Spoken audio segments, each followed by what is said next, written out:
there's 20 of them sort of thing. So we're on live, so we can get rolling. So if you guys just want to roll 2d6 and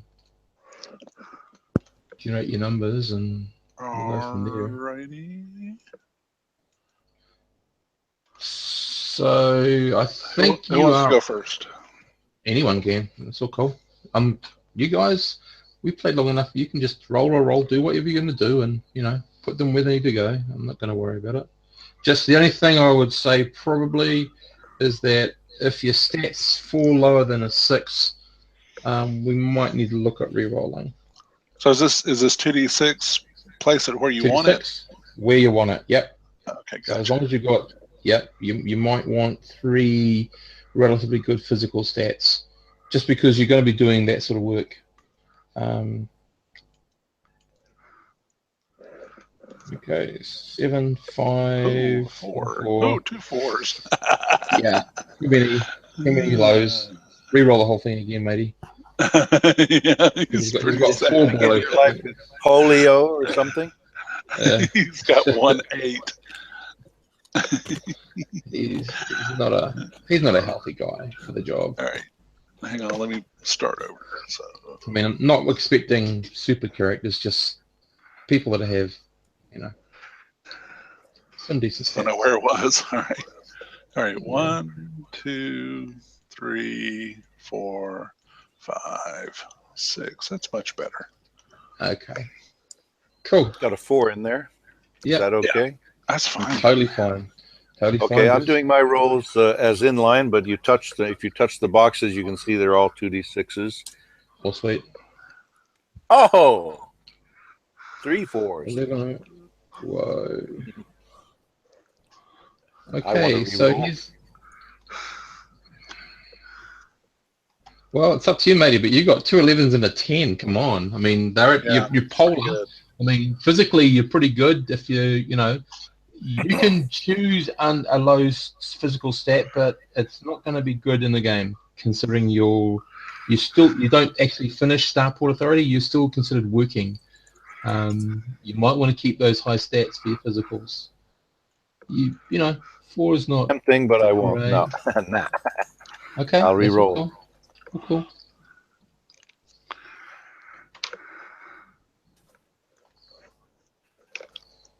Yeah, 3 4s. Yeah. Ethel, man. This is pretty bad too. That's pretty bad too. Nothing. Very little over average.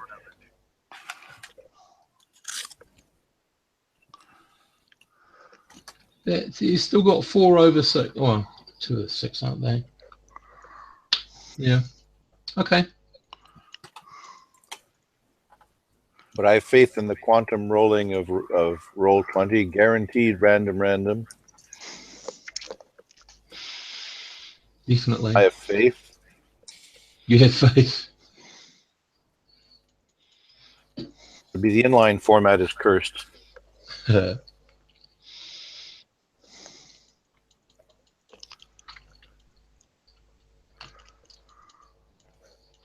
this is more livable, maybe. Yeah, no, he's cool. Use that. Well, yeah, I'll take that. You're all he. Sorry, I didn't make any female. Well, I made 1 female card, but she was a test card. I don't know why, but okay. So chuck them in where you want them for your character sheets. In the game, I'm just trying to see what gives you good.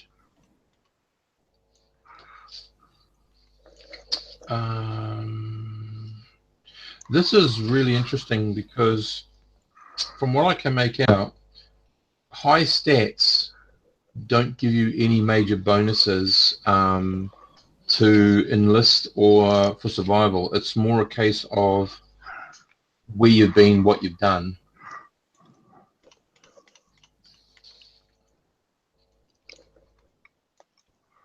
Just trying to see if there's anything else there that gives any other bonuses. No. So in this game, you can change departments, but there's a rule that you've had to, in one of your 4-year terms, actually being cross-trained to try to go into a different department.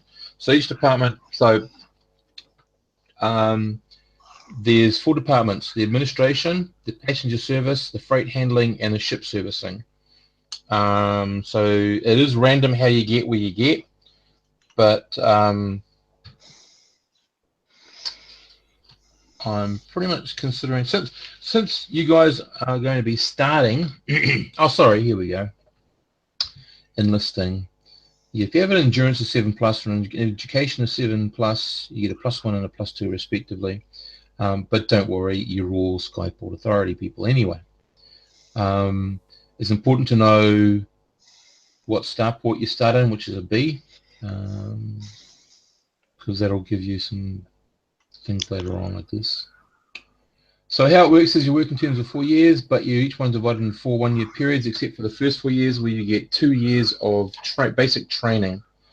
So everyone goes through the 2 years of basic training, and this is, so if you've got the Starport Authority 3 sheet up, in the middle you can see initial assignment table.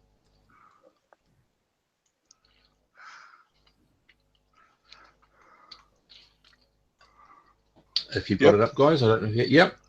So you just need to roll 1 dice and you're off a B starport. So you do that and you tell me what you got, and then I can tell you where you're going, what's happening. Roll a 1d6. Yep. Because this will be your first 2 years in the Starport Authority. All right, here is my 1d6.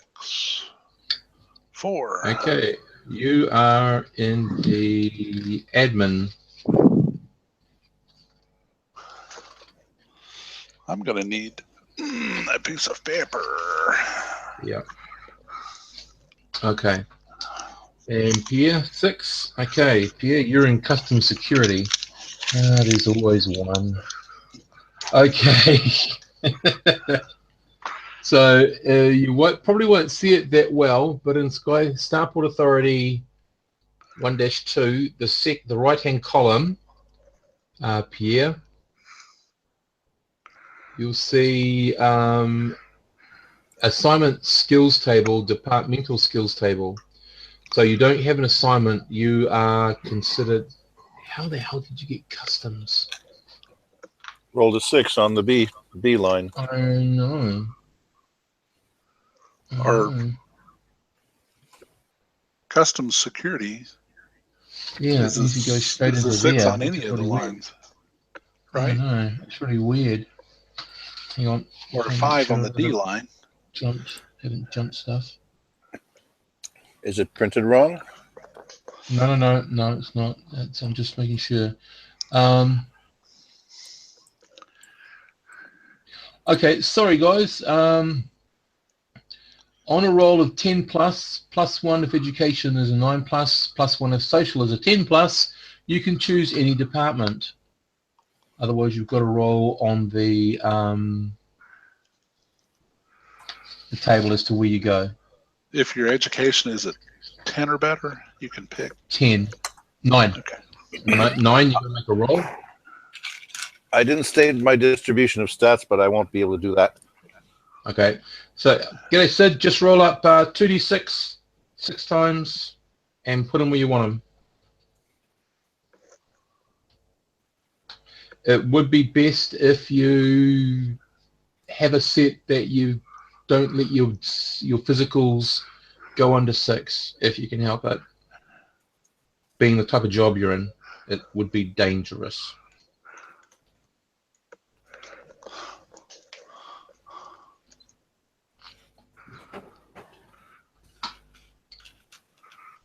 Okay, you order them how you want to, Sid. Cool. Okay, rightio. So,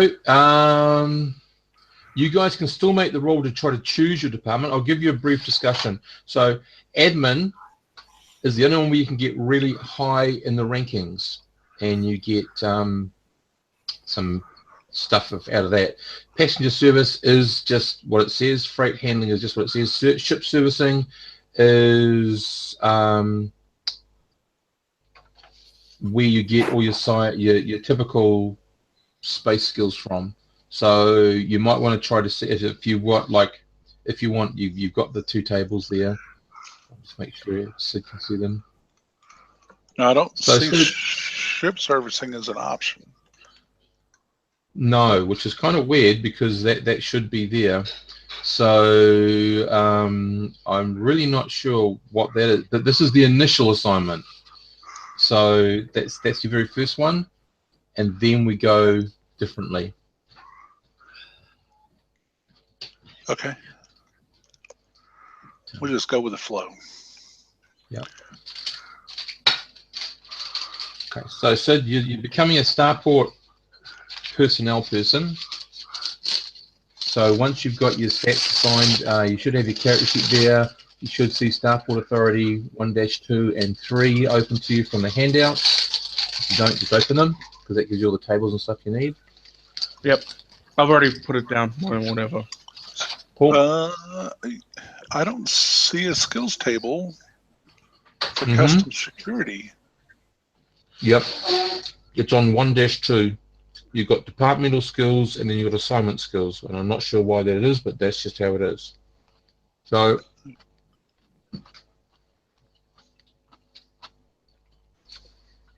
because I've got another table. Once you get in, oh, there it is. Okay, I see it. Yeah, once you get in as to what you use. So Sid needs you to roll.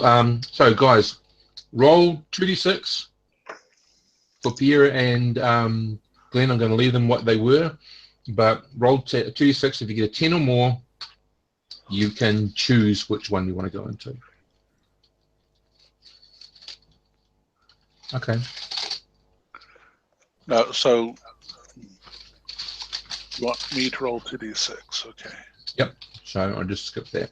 Sorry. 9. Almost. So. Almost got there. Okay, Sid and Pierre, if you want to do the same.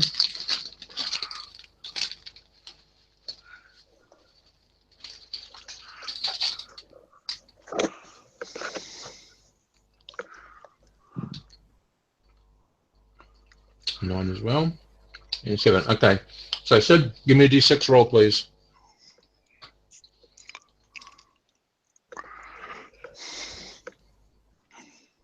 4.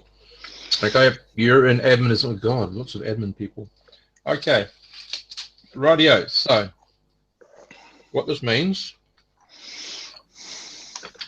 is you get to roll twice. You don't get to roll. You get to, what you do each 4 years of term, you get to roll a commission or and then for promotion, but you can only achieve it once in any 4-year term. But you get to roll every year because how this works, Sid, is we're doing it year by year as opposed to every 4 years. So you end up getting more skills. So so you get 4 chances. You get 4 chances per term to get it, but you can only get it once. Yeah, once you get it, you can't keep on trying if you've got extra chances. Yep. Okay. So you two guys, admin, you get to roll on departmental skill table admin twice. You can't have any rank at the moment, so it's just 1 to 6, whatever you get. Pierre, you get to roll on the assignment skills table custom security twice.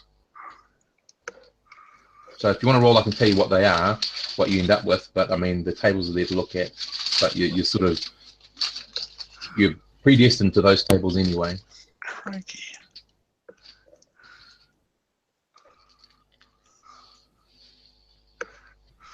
Oh, okay. Yeah, you ended up with a gun combat and admin. So in this gaming world, automatic rifles and lower are banned, I believe. All right, I got admin and liaison. Okay. And 2 1d6s from you, Sid.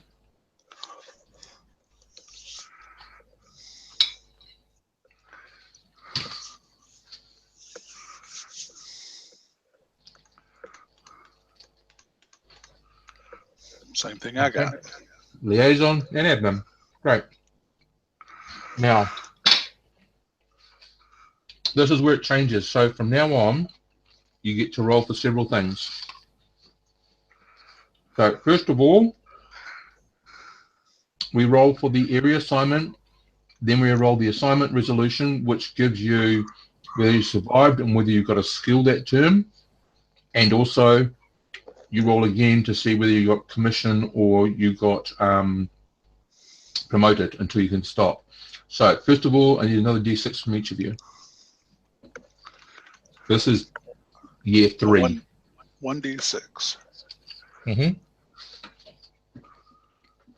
Come on. A 1. So you're retained in admin. You have got special duty, Pierre. So we'll roll that on the next table in a second. And if you get cross training, you can cross over into any service. It's interesting because I'm assuming that custom security is a ship service. So I'm technically taking you to a ship service. So Sid, you can give me a D6, please. You are okay. You're an admin, but you're on ground element. Oh, sorry, you don't have it. Okay, sorry. Roll again. Sorry, Glenn. Roll a second time. Okay. Yeah, roll a D6 again. Sorry, retained only works if you've been before. 5. Okay. Rightio. Okay. So this is what's happened. Glenn, you moved over to custom security. Pierre's on special duty, and Sid, you are in ground element. What does that mean? That means you're on the starport on the planet, not the one board in the orbit. So your skills, the tables you can choose change slightly as to what skills you can get. All right. So, admin, ground element. Sid, you automatically survive. Roll 2d6. Cool. Survival's like the worst thing I've got. I always roll. So if you roll 2d6 now, and you have a skill, so I'll get back to you in a second. Also, you can roll for a promotion now, and you need a 10 or more. There's no bonuses or anything.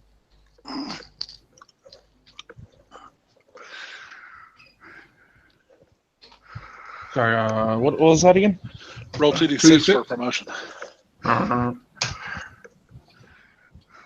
None. Okay, so you just got one skill coming your way. Your promotion doesn't give, in this one, it doesn't give you an extra skill, it just is a promotion.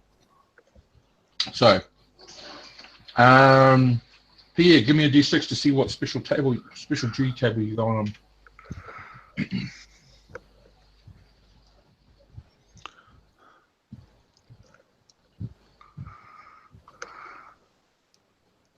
Cross training. Bloody hell.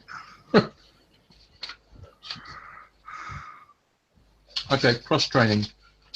You spend a year working within another department of your choice, and then you roll once on the department skill table. You can become eligible for reassignment to that department at the conclusion of any 4-year term. Okay, let's see. So I'm saying you're in ship servicing right now. Where would you like to go? Okay, and so custom security is like a part of ship service, according to the far left. Well, seems to be. Well, it's an assignment anyway. I think our assignment is different from our departments. Yeah, I know. Yeah, okay. It could So have been a typo, and we'll just leave it as it is. I'll try to find out. Yeah. I think I'd go for admin. Admin, okay. Passenger service, freight handling, ship service. That's okay. Yep. So you're going admin. Okay. So it's not you don't get like a ground or an orbital element. You just go So, Pierre, you survive, and you get one roll on the administration table for your new skill. Which one is that? Departmental tables. Oh, okay, there. Yeah, okay. So top right. Yep. And we don't get any pluses for rank, so no, nothing at the moment. Skill from admin.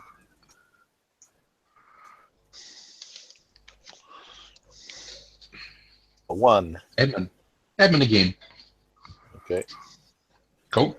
Okay. So make sure you know that you can, if you want to, because when you go back to your 4th year, in year 5, you can apply to change over to admin as opposed to staying in ship service. Mm-hmm. Okay, so Glenn. Yes.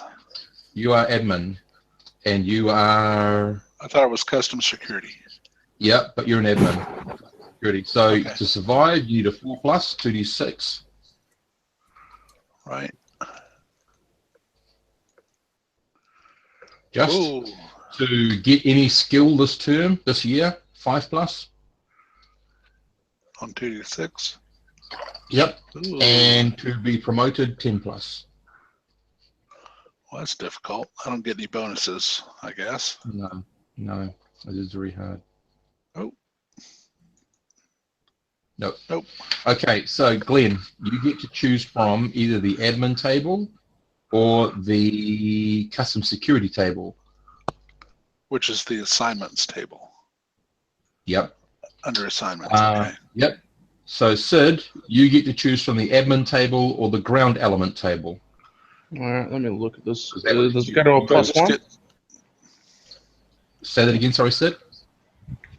Yeah, no, never mind.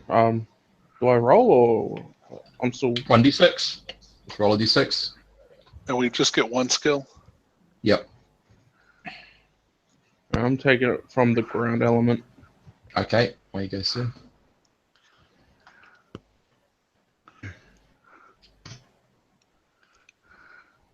Streetwise. All right, I'm going to take custom security. Okay. And Forgery. Cool. Now, so just one this thing, is guys. this is the 3rd year, right? This is your 3rd year, 4th year coming up. Okay. Yep. So, guys, if you get brawling, you can swap that out because in this game I'll put in 3 different types of martial arts, and I'm going to use the martial arts skill section in the same journal. So it's up to you. You can just have straight out brawling, or you can go for the martial arts. It's entirely up to you. So everyone survived that. So we go back to the area assignment for the 4th and last year of this term. Everyone roll a d6, please. 1. Okay, you're retained in custom security. Sid, you just got special duty, so roll a d6 again.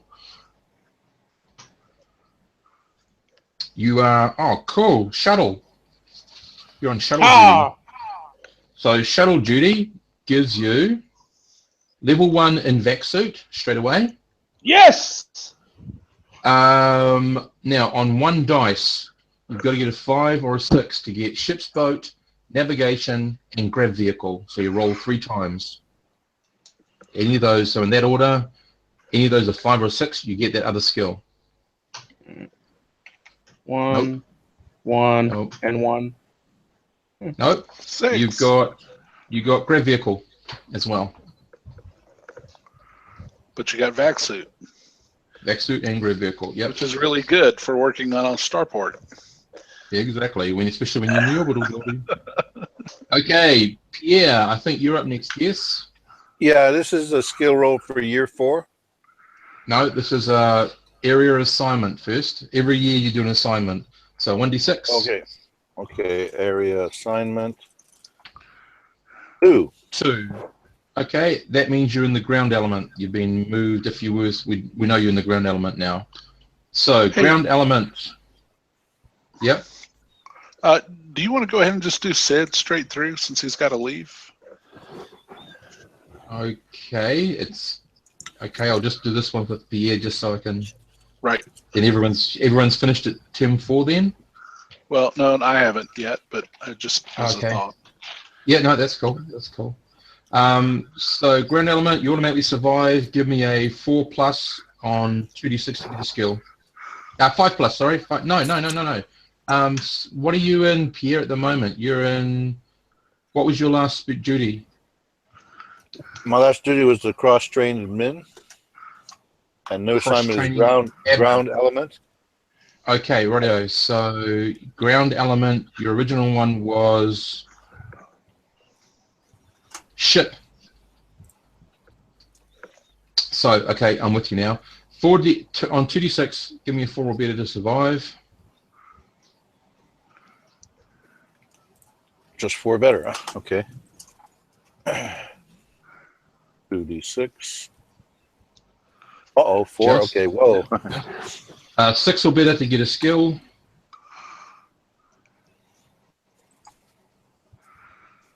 Uh-huh, 2d6 again. Yep.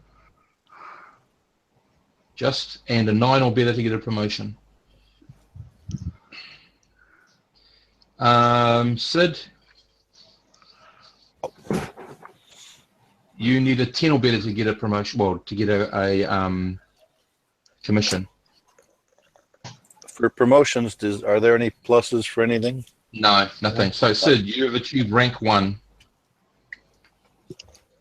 Just note that down that you got rank 1. And rank 1 means you are a chief clerk at the moment. Okay, so yep.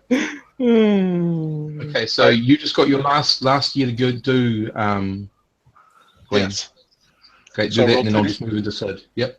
1d6. Oh, 4, sorry. Where were you? Where were you assigned? Ground element? Custom security retained. Custom security. 4+ to survive. On 2d6. Yep. Yep. Yes. 5+ to get a skill. Oh, no. No skill, and 10+ to get a promotion. No. Quite. Okay. All right, guys, I'll just do Sid. So, Sid, you've got no cross-training yet, so you are still an admin. Give me a 1d6 again, please. 3. 3, so you are still on the ground element. Okay, automatically survives. 4+ on 2d6 to live, to get a skill, sorry. 2d6, yeah. 2d6, yep. You're alive. 10+ for a promotion.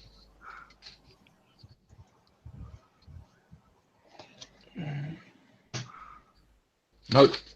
And you get to choose either admin or ground element tables, departmental skill table or assignment skill table to choose to get a new skill. Sorry, which skills? Administration, ground element, and... Administration or ground element are the two that you can choose from. Ground element. Okay, there you go. Let me actually look at administration. Okay. Well, admin at the moment, you could get admin, communications, liaison, computer, admin, or +1 education. Ground element is I'm going ground element. Okay, where you go. That's the same place where you get gun combat. Yeah, brawling. So you can choose brawling or you can choose martial arts. What's the difference? Brawling is just straight up that. Martial arts tends to lower your ability to gain extra skills, but it gives you better benefits in combat. Nah, I like the brawling. Okay, brawling one it is. It would have been cool to judo throw someone, but no. Okay. Your next one, matey. 1d6, next area assignment. So this is year 2.2 for you. 1d. 1d6. Yep. Well. Okay, orbital element. Cool. Okay, you need a 3+ on 2d6 to survive and a 5+ to get a skill. You're alive. And you got a skill and a 10+ to get a promotion. You are now rank 2.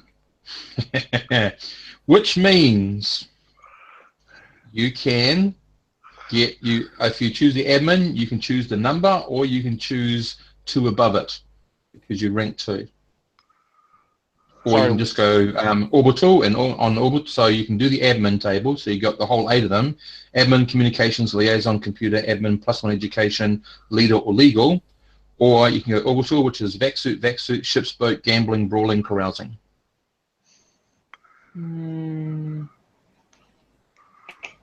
Is more vac-suit just a waste over 1?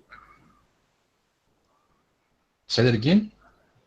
Would getting more than 1 rank in vac-suit be overkill? No. I guess I'm going orbital then. Okay. I mean, the thing is you're only going to be able to do this for so many terms, right? I mean, we're not going to do this for how many terms? No. 4 terms, maybe? No. Well, no. Basically, when you fail a survival roll, or when you say, I think I'm old enough. I've got characters, character sheets, character ID cards for young guys and old guys. So you can choose how old you want to get. Browsing. Okay. That's a good one. Sure it is. Okay. 2.2. 2.3, sorry. Your assignment. 1D. 4. Orbital element again. 3 to live. 5 to get a skill. 10 to get a promotion.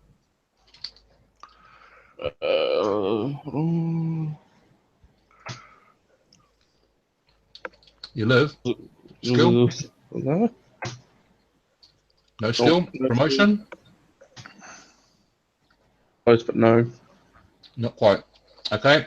Yeah. What is it now? 2.4 or 2.3? I thought it was. I think it's 2.3. Okay. What out? 1d6 to do your area assignment.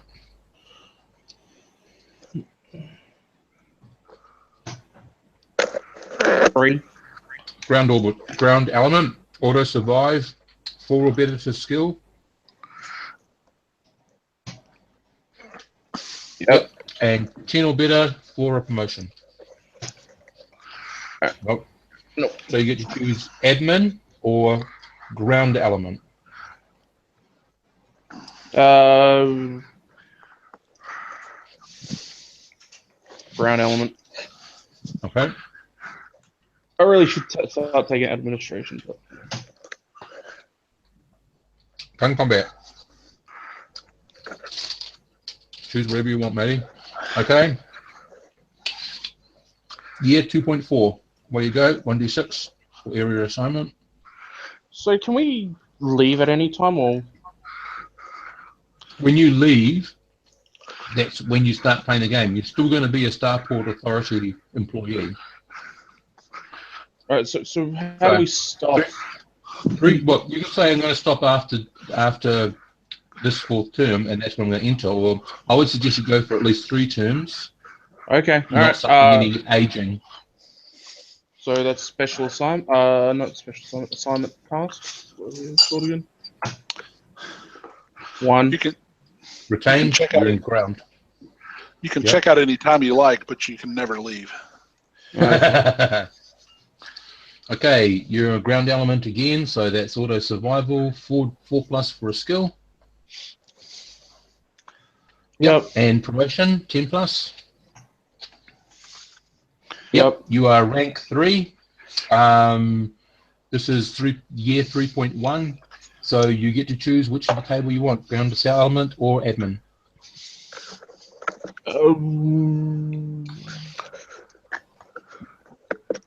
Right. Let's start dipping into admin then. Okay. 1D.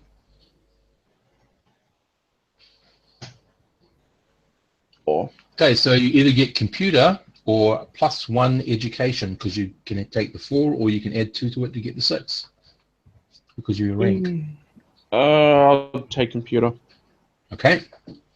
Okay. Year 3.2. Area assignment table. 1d6.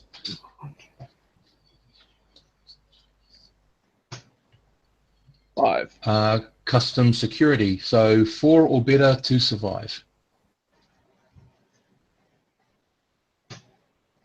Yep. 5 or better for skill. No. Nope. And 10 or better for a promotion. No. Okay. Year 3.3. Area assignment. I 26. promoted at 3.2, right? That's that 266. Yeah. Yeah. You're rank 3 at the moment. Yeah. So year 3.3. Term 3.3. So 1d6.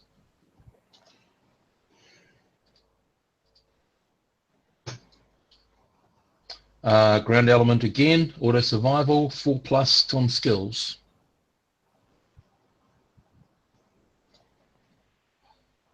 (2d6). Okay. Yes, you definitely have a skill and promotion. No. Okay, again, admin or ground element. Admin. Okay, make your roll. 4. Computer or +1 education. What was my education? I think it's low. It's like 6. Computer. Okay, awesome. And this will be year 3.4. So 1d6 again. Okay, 3.4. Okay, maybe. Wow. 6. Special duty. Awesome way to finish it. 1d6, please. 1. 1. Transfer. Actually, I've just seen on special duty is that's where you get your commission, so I don't know about these roles. I did get commission after special duty. I think I remember. No, because it's actually on the special duty table, which I mean it's really difficult to get any sort of commission, any promotion. It's really weird. But anyway, I'll have to take the ranks off, but you haven't. It doesn't change your skills or anything. No. Transfer. The character may apply for a transfer to a better starport. No, you don't want to do that. So I don't know. No, so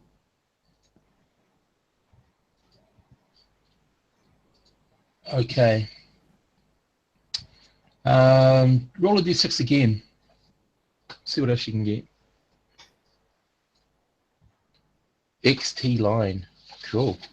That's a very interesting place to be in. The character is posted to the Extraterritoriality Line office, which handles questions and complaints from the public about interactions between local and extraterritorial cultures. 1 level of recruiting is received. So extraterritoriality is where imperial law meets with planet law, and you've actually been placed in that position, so you'll have an understanding of some of that stuff now.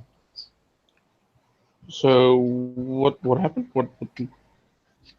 What do I get anything? Recruiting, a level of recruiting 1.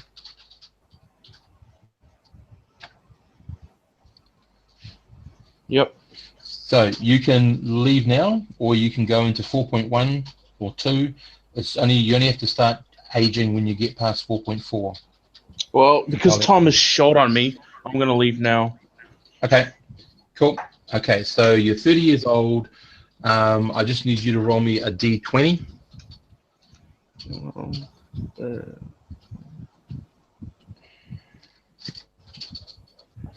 And I'll get back to you about who you...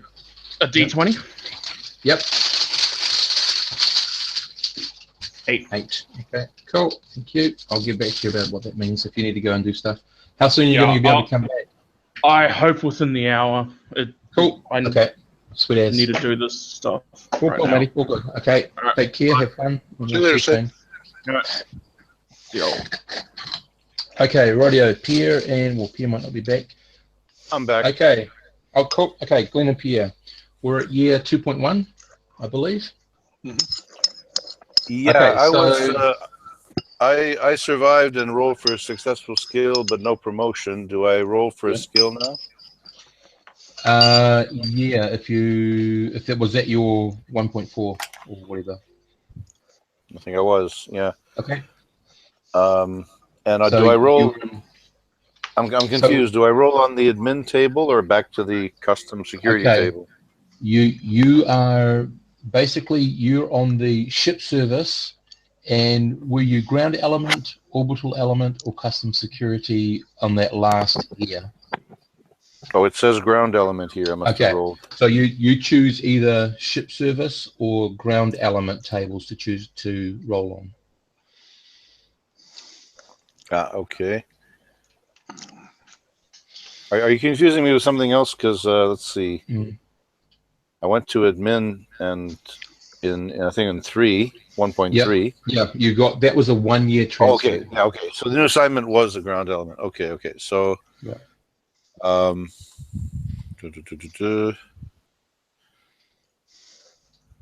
got a lot of combative stuff in the ground element. Okay, so it's Star Town, rough and tumble. I'm rolling for ground element skill. Okay.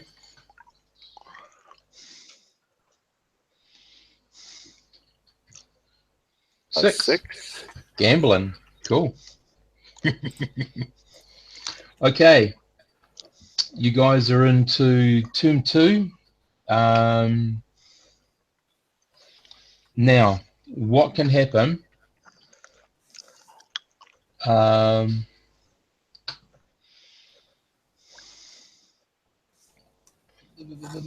Okay, rightio. So Pierre, if you wanted to move from ship servicing to admin, you would have to roll an 8+. If you roll exactly an 8, you don't have any seniority to lose, so that doesn't take effect. But I'm just saying, if moved from any department to ship, it's a -2. If moved from kitchen to freight, okay, rightio. So if you want to change to go from ship servicing to admin into your second term of 4 years, you have to roll an 8 or better. If you don't, yeah, I prefer to stay, and I'll do the ship servicing custom security if I'm back to that. Yeah. Okay. So, so you're ship servicing. I need both of you to give me your area assignment for year 2.1. Right. Which is a 1d6. 1D. Yep. Area assignments is always a D6. Sorry, where is that on the table again? Top area assignment. Oh, top. Okay, top left. Yeah, left-hand column. So so you got ground element. So automatically survive there, Glenn, and a 4+ for skills. And we don't do promotion because I just found that it's on the commission table. You got to get special duty to get it. Okay. Custom security from ship servicing. So 6+ to survive. Was that You're asking me to roll? Pierre. Oh, okay. Sorry. What did I roll when I rolled the 5? That was the type of assignment? Yeah, which is custom security. Oh, there it is. Okay, I see it now. Yep. All right. So to surviving. Yeah. Okay, I get it. Yeah. Just and Glenn, you need a 4+ to get a skill, and you also need a 4+. Yeah. Okay. Sorry, Glenn. I got a skill. Oh, did you already roll? Yep, cool. Okay, righto, guys. So, Glenn, you either use admin or ground, and Pierre, you use ship servicing or custom security. You choose which table. I will use ground. Okay. And blade combat. Blade combat. Interesting. Forgery again. Yeah. And I'm very worried about your character. Forgery? Okay. Okay, year 2.2. Back to the area assignment. Yeah, sorry. And we roll a D6 for that. Yep. 1D6 for any area assignment. I am ground element. Yep. Is this admin ground? Is that right? Yep. You stay in your admin until you control change. That's okay. You're back in custom security. Oh, sorry, that was a 2D6 I typed by accident. Okay. Where you go? 1D6.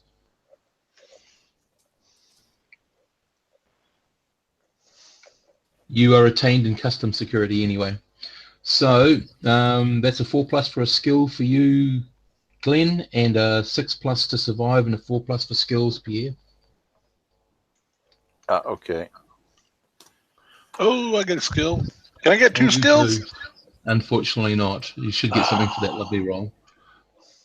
Yep. Okay, Pierre, 6+ to survive.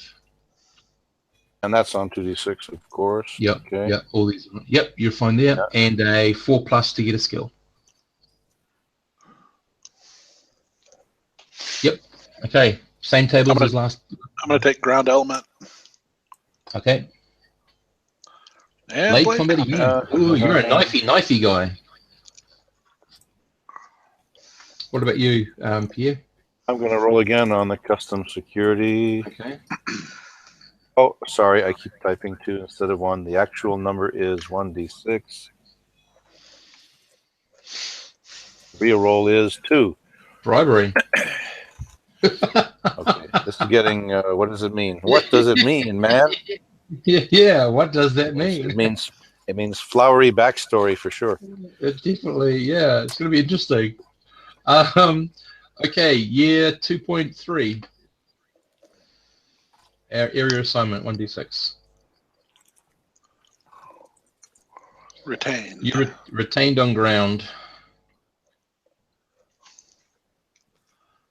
And Pierre, you are special duty, so if you can give me a 1d6, please.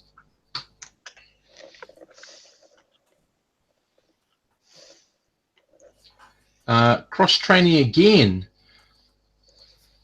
So you can choose freight handling, passenger service, or admin again to roll. You don't have to roll for survival or for skills. You get one automatically, but you have to choose either only the departmental tables. But you can't choose your own one, obviously, because it's cross-training. Okay, so You've already got admin. yeah, let's try passenger service. Okay. 1d6.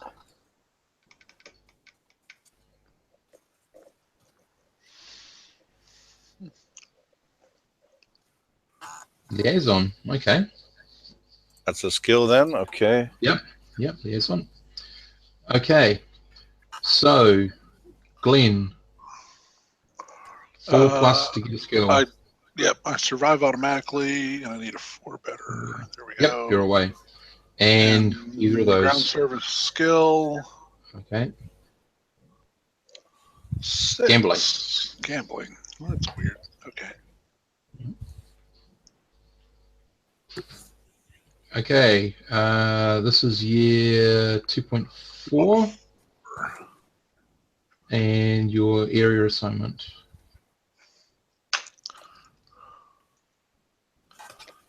4. Orbital this time, Glenn. You're up in space. All right. So to survive, I need. 3+ to survive and a 5+ for a skill. All right. To survive, for skill, 3+. I get a skill. Barely. Orbital. I will take. It's I will take 5+ for a skill. Oh, I thought it was 3+. I'm sorry. Yeah, but you've only rolled 1d6 anyway, matey. Need a second d6 in there. Yeah, 3+ whatever you roll. Another d6. You've 4. got your skill. Yep. So you can go admin or orbital this round. I will go orbital. Okay. 5. Brawling. Oh, Brawling. sorry, brawling. Now, did you want to take martial arts, or did you just want to take standard brawling? It's up to you. Can we talk about martial arts after we roll up? Yep. Okay, so Pierre. Yeah. Okay. Area assignment is a 1d6. Yep. And it gives me ground element. Ground element. So that's a 4+ to survive.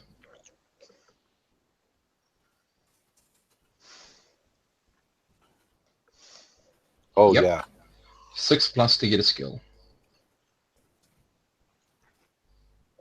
Yep. So you got ground element or ship service. Yeah, and there's no promotion being talked about here. No, because I've found Right. out that you only get commission on special duty table. Okay. Yeah. So the skill is, my choices are again the customs or the ground element? Yep. No. Ground element or ship service. Oh, right. Okay. Yep. Let's see. Try with the ship service. Okay. Has. You don't have liaison on the basic skills.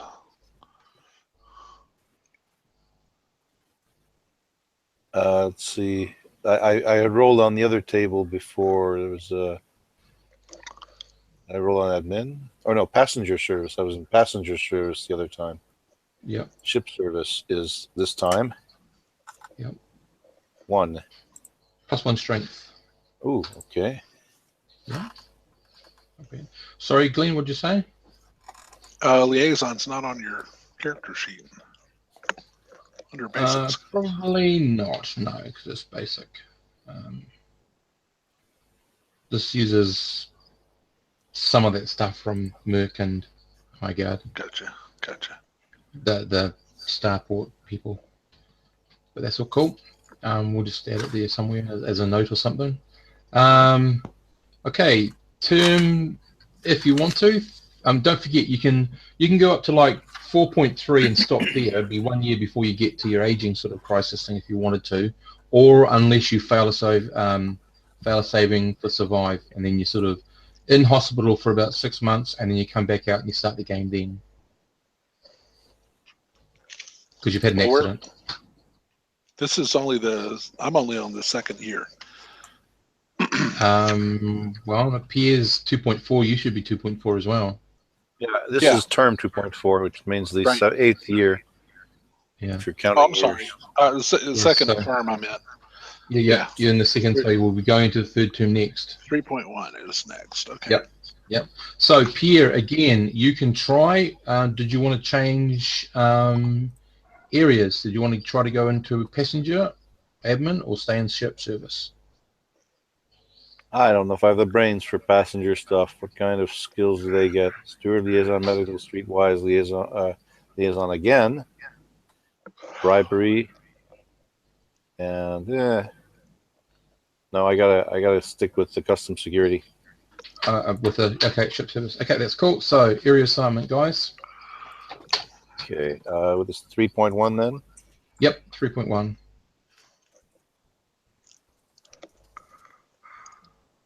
Okay, you're retained from your previous service, and you've got ground element. So, so you were orbital. Orbital, yep.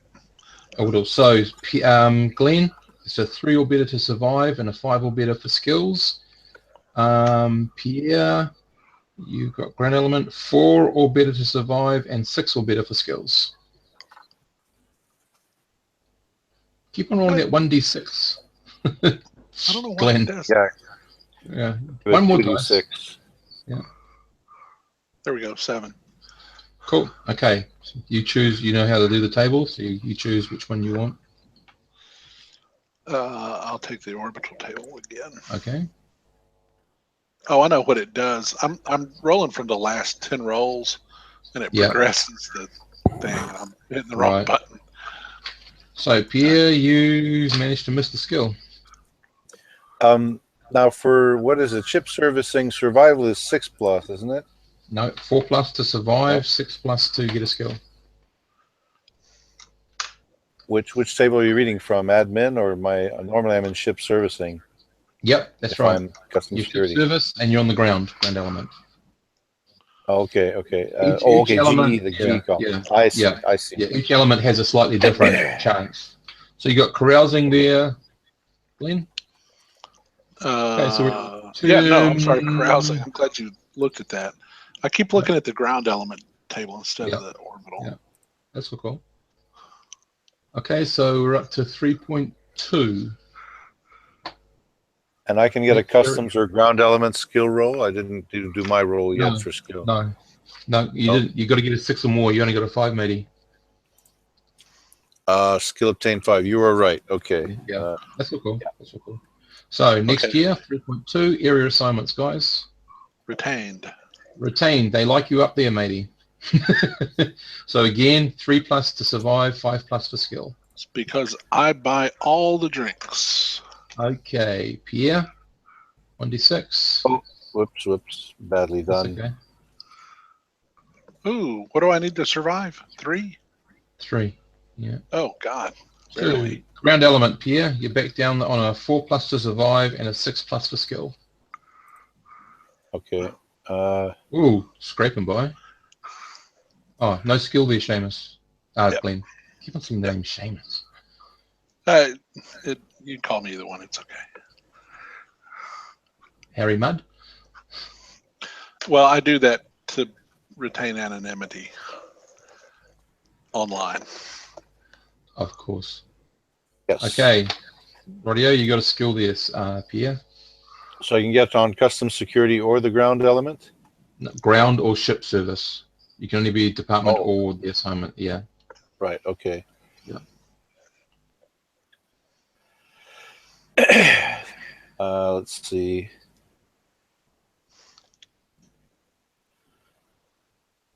I'll try ground element. Okay.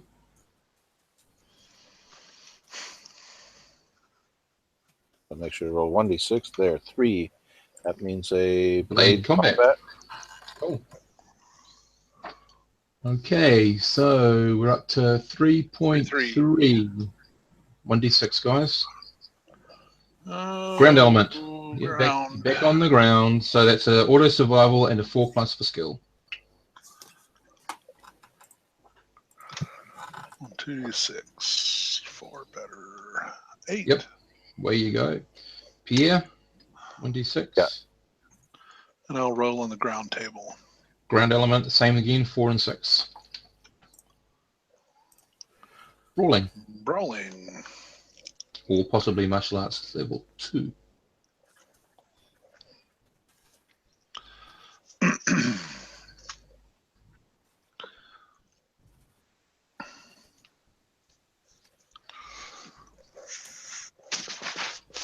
Oops, what is it?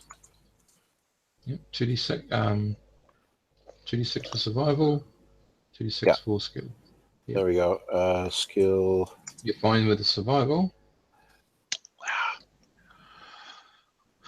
And you got your skill. Okay, so same tables. Okay, yep. So you're going for ground element again? Yeah, ground element is a 4. Streetwise.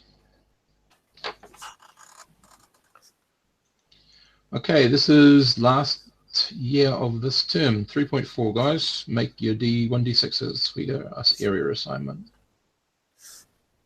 Okay.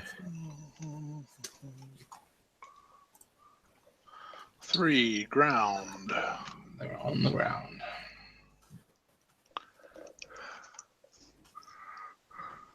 Retained on the ground.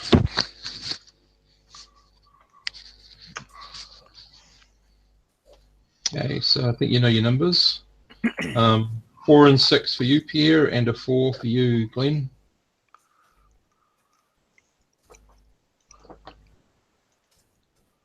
Yeah, I get a skill. I'm going to take the ground table. Awesome. 5 skill. Good combat, finally. Jesus. Yes. Yep. And you got your skill. So what do you want, Pierre? Ship service or ground? Roll on ship service this time. Okay. 6. Ooh, that's Mechanics. special. Mechanics. Okay. Cool. Okay. Now, term 4, don't forget you don't age until you get to past 4.4. So how far into 4 do you want to go? Or if you want to go past 4, you can. How far did Sid go? Forget, he stopped now. Don't forget, though, your education and your intelligence is the total number of skill levels you can have, excluding 0 level. Okay, that's important for me. Yeah, you might want to check that up. 11 skill levels. So 1, 2, 3. I put dashes everywhere there's a skill result. 1, 2, 3, 4, 5, 6, 7, 8, 9, 10. So it wouldn't really make sense for me to go beyond the 11th skill, wouldn't it? Mm. So you could do one more year if you want, hoping for something really special. Yeah. All right. Okay. So you're doing but I'm big and dumb. Yep. So did you want to try to change over to admin or passenger before you go into 4? Because you have that ability if you want. Oh yeah. Okay. Let me have a quick look at the tables again. Yep. Uh-huh. How many points you got left, Glenn? Oh, I got 15. I think I'm going to stop. Okay. I think I'm good. The gun combat and admin in the beginning, those weren't free. It is 11 skill levels total, right? 1, 2, 3, 4, 5, 6, 7. No skill, then 8, 9, 10. So, all right. No, I'll stick to what I know, ship service and custom security, but area assignment will be... Last one. Oops, that's 3. blasted.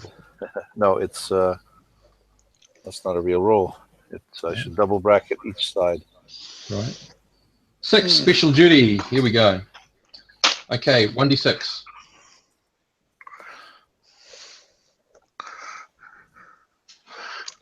Shuttle. Automatically get vac suit 1. And then you can't get any of the other skills. You can try, and if that's the case, I'm going to let you swap them out. So you got vac suit 1. Okay. And ship's boat on a 5 or better on a d6, 1d6. But you'll have to lose another skill.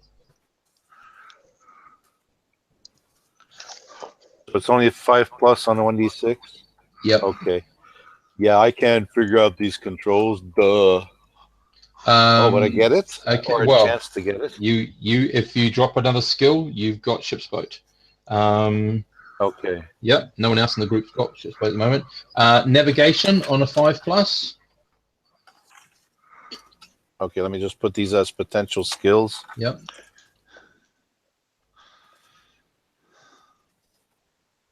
If I can navigate and do math, Mom would be very surprised. Yeah, and unfortunately not nav. Nope. And grab vehicle 5+.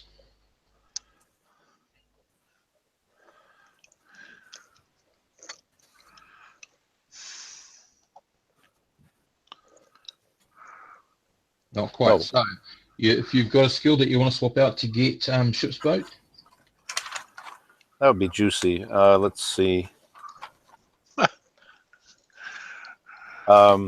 I had a liaison, which sounds really, just office-y. What does liaison do? I'd have to look it up, but it's the. Okay, how about I get rid of? It's like admin, but it's slightly different. Oh, okay.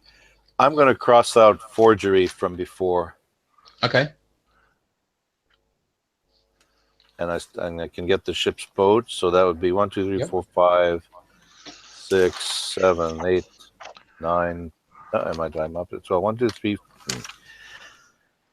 1, 2, 3, 4. This is out. 5, 6, 7, 8, 9, 10, 11. So I top out. Yep. For now. Okay. Cool. Okay, so you are 31 years old. I now need your hang on, I just need to open the right page. And I might go on rolling because some of these things are non-skills like +1 strength or education or whatever. You can try. Yeah. Very but rare. The minute you hit a skill, you're going to be in trouble. That's any problem. Yeah. Don't know if I want to drop anything else. So is it area assignment 3.4.2 now? If you want. Let's try it. I probably won't get any good skill consequence.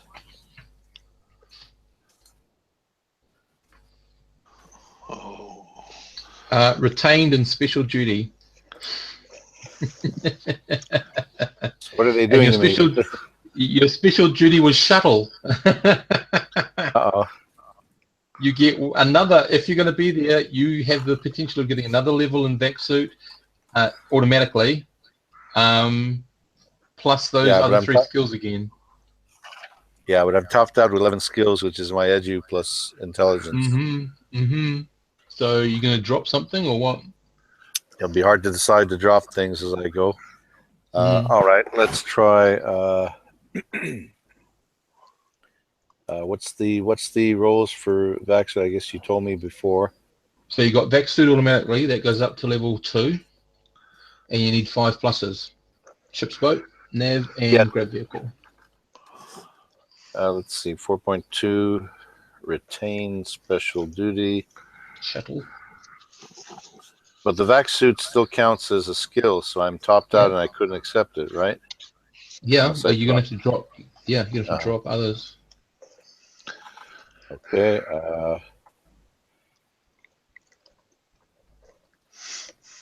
I'm sorry, I just lost the picture. I think you showed me before. Oh, sorry. Vac suit. Yeah. You have the thing about ship's boat, nav, and grab vehicles. Yeah. What's after vac suit? Is ship's boat, nav, and grab vehicle. That's it. So you got to roll 5D, 5 plus on each one of those to get them. Vac suit's in when you get automatically. 1d6. It is just a 1d6, right? No. Yep. Okay, so no. 1d6. So no ship's boat. No nav. Grab vehicle. 1d6. No. No. Okay. So you've got to drop one skill. Yeah, do I want to? Let's see. Vac suit 2 is a sweet thing. So I'll probably get rid of the... Didn't you have... You go. I had a whole list of skills here. Gun combat, admin twice.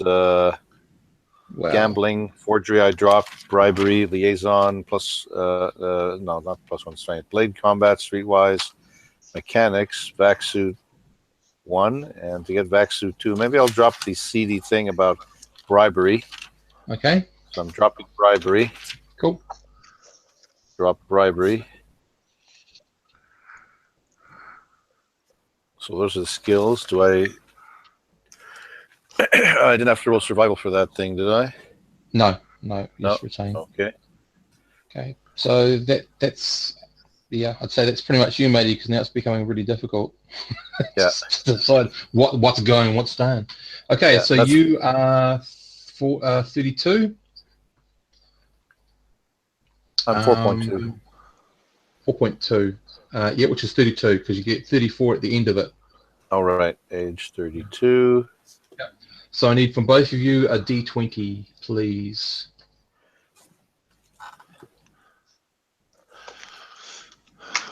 A D20, alrighty. A D20? Yep. God, this guy looks really old.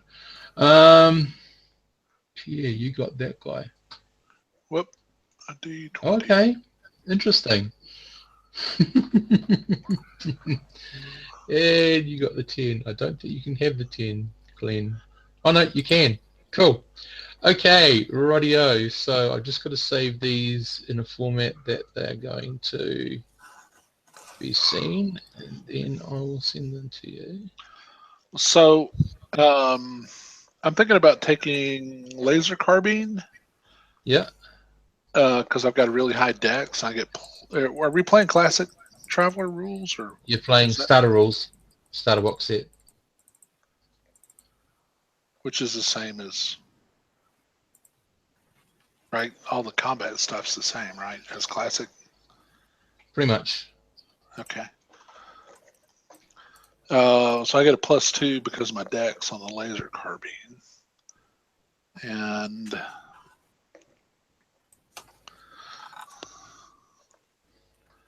and I got a 9 strength.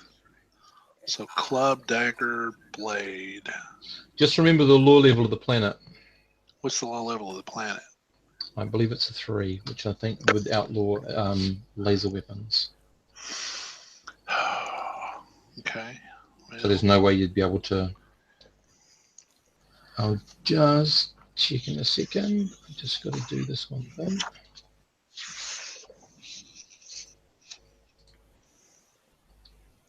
God, every single one is like, come on, what's wrong with this?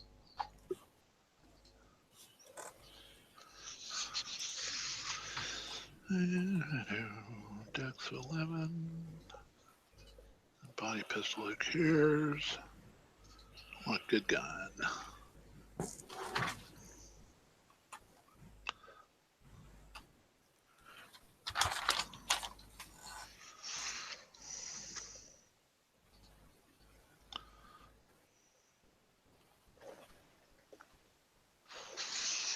I think I will go with the automatic rifle. I think you'll find it low level 3 there, outlawed. Oh, at level 3 there, outlaw too. Okay. I think it is. I'll have to check. I'll look it up. I got the book in hand. I'll look it up. Okay.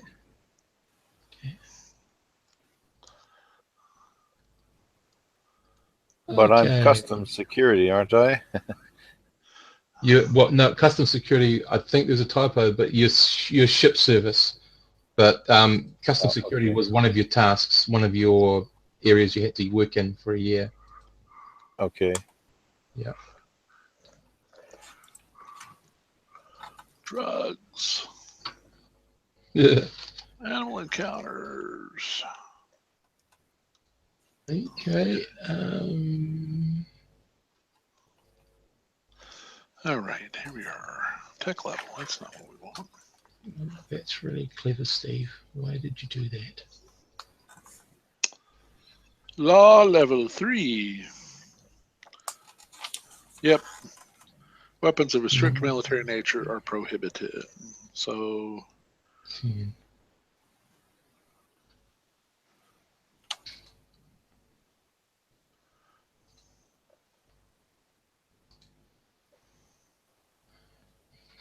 Okay, so. Actually, it says law level 2 portable energy weapons are prohibited. Yep. So we're level 3, which is the next one up, which is where automatic rifles are gone, I think. But yes, okay. So law level 4. Hang on a second. Hang on. I can actually check on the handout because I've got. Oh, for goodness sake, where are you? Yeah. So law level 3, I can carry an energy weapon. This says, unless you name otherwise. I also have a gun combat skill. I want to know what skill I could get for it. Law level 3. It's law level 3. So you'll have a picture of the planet too, there, if you want to have a look at it. Basically, you'll just see roughly in the middle, a little tiny blue circle is where the actual starport is. So that guy there is your character, Glenn. Which? I got too many things floating around on the screen. That's okay. Oh, the mustachio. Yeah, that dude. And he does not have a name. Not as yet. Okay, so I get to make up a funny name. Yep, but I need to give you some background. You need to know the cultural mix and all that sort of stuff. But that's him, and Hal is a perfectly fine name for him. Now, Pierre, I really don't know how we're going to explain this one, but this is the person you are. Hang on, I'm locked in the screenshot screen. Yep, I'm just loading your guy up. That is your guy. He is a Native American. Yeah, Native American. Fucking long hair. Yeah. And he could conceivably be Hindu, but not really. He looks pretty native. Yeah, well, yeah. And this is Sid's character. Where do you have this showing? Where are you showing this to us? In the Roll20. On the Roll20 board. Oh, on the board. Okay. That's Sid's character. Mutton chops. Yeah. So, Oops. Okay. so there's some.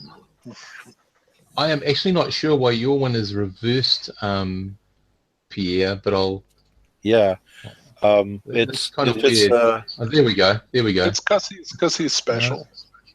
Yeah, I know. It's weird. I'll just fix that, and I'll it's showing up as reverse. But anyway, it don't matter. Why would it reverse? In your JPEG, wasn't it fine at the source? Yeah, I'm not sure what's going on there. It's kind of weird, but you see what he is. I'm from the Bizarro universe. Bizarro. That's the one. So, maybe he reads and writes from right to left. Yeah. Well, he could be moonborn. You know what they say. He travels backwards in time and backwards in life, sort of stuff. Why is everybody else part of a mustache contest? I know. What are these guys? Who are these guys? What are you talking about? My mustache? Yeah. Yes. Okay. So now comes the benefit, responsibility, secret, and miscellaneous stuff. Well, can you give me a ruling here on the because based on the book I'm looking at, law level 2 is where portable energy weapons are prohibited. Yes, so they'll be prohibited. No, because it's everything above a law level 2. You can't have anything above 3. That's what you said. I thought 3 or above. You can have anything above 3. 4 and up, you can have. Okay, all right. So I'm reading it backwards then. Yeah, because gotcha. Yeah, I'm sorry. Because otherwise, you could carry on a tactical nuke in your pocket. Most people don't like that sort of thing. I know it's strange, but you know they have strange ideas and something. So strict military weapon, auto rifles. So assault guns. And you're not going to use mercenary weapons, I take it? No. Okay. Okay. Sorry about that. No, that's...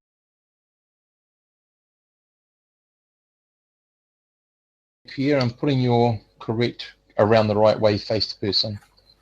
Yeah. Okay. There he is. Look at that. And we'll ignore Bizarro Man. Yeah, I'm going to delete Mr. Bizarro. How am I meant to put that as my picture in my, or do I maybe? I'm not really sure. Press print screen and then save it and then put it in. I've got the base pictures somewhere, but all I needed to do was give you these. I want to make sure I give the right person the right information. I can cut and paste the whole image. Yeah. Okay. So, not Pierre, sorry.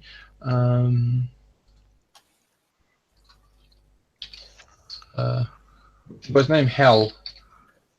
Well, I may change that. I just put it in there. I'm sending a whisper to you. In it, hopefully, it has a benefit. It has a responsibility. It has a secret, and then it has something miscellaneous. Okay? So send that to you right now. And the whisper. Okay. I appreciate you telling me because I end up putting paperwork over the over the chat. Yeah, I'm not going to show that just yet. So in Pierre,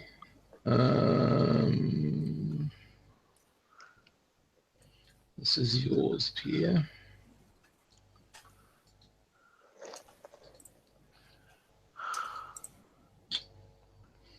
So Pierre, have you changed your name of your character at all? Or? I should pick a name real quick now. Okay. Oops.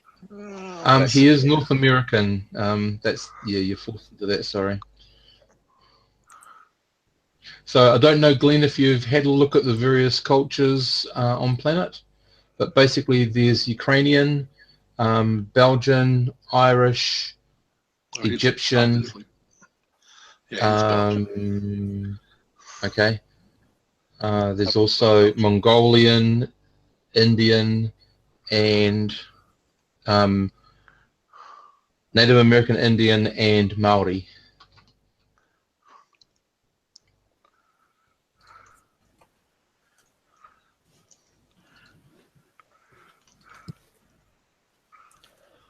Still have a name yet, Pierre? We can change it later on. I just want to make sure I use the right name to send you the whisper, that's all. I'll just send it to you at the moment. Yeah. How about, let's see. If I have to do it. Have a look at the history. Type name. Yeah. Oh, whoops. Okay. History. And then, and we still have a few things to do. I got no. Oh, there it is. There it is. Okay.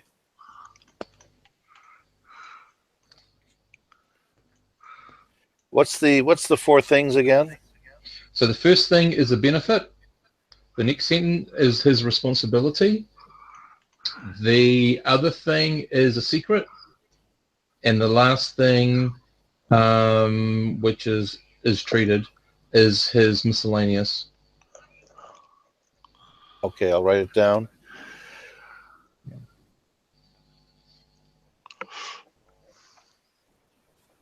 The interesting thing with your culture there, Pierre, is because of their customs, which you'll know anyway, Glenn, is they reject some technologies and keep some, so they vary from 1 through to B in their technology levels on their nation.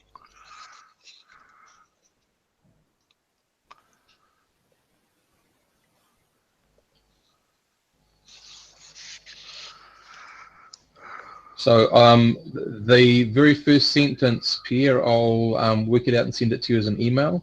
I'm still trying to work exactly how it works, but I'm thinking something akin to, yeah. I won't say anything, but I sort of know roughly where I'm going with it.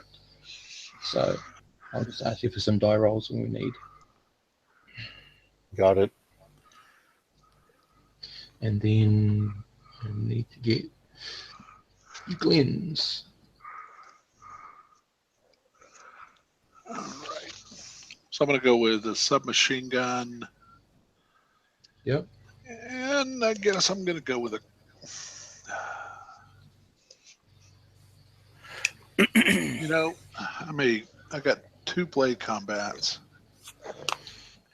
I may go with a club and a blade. That might be good because I'm going to get a bonus for strength on both.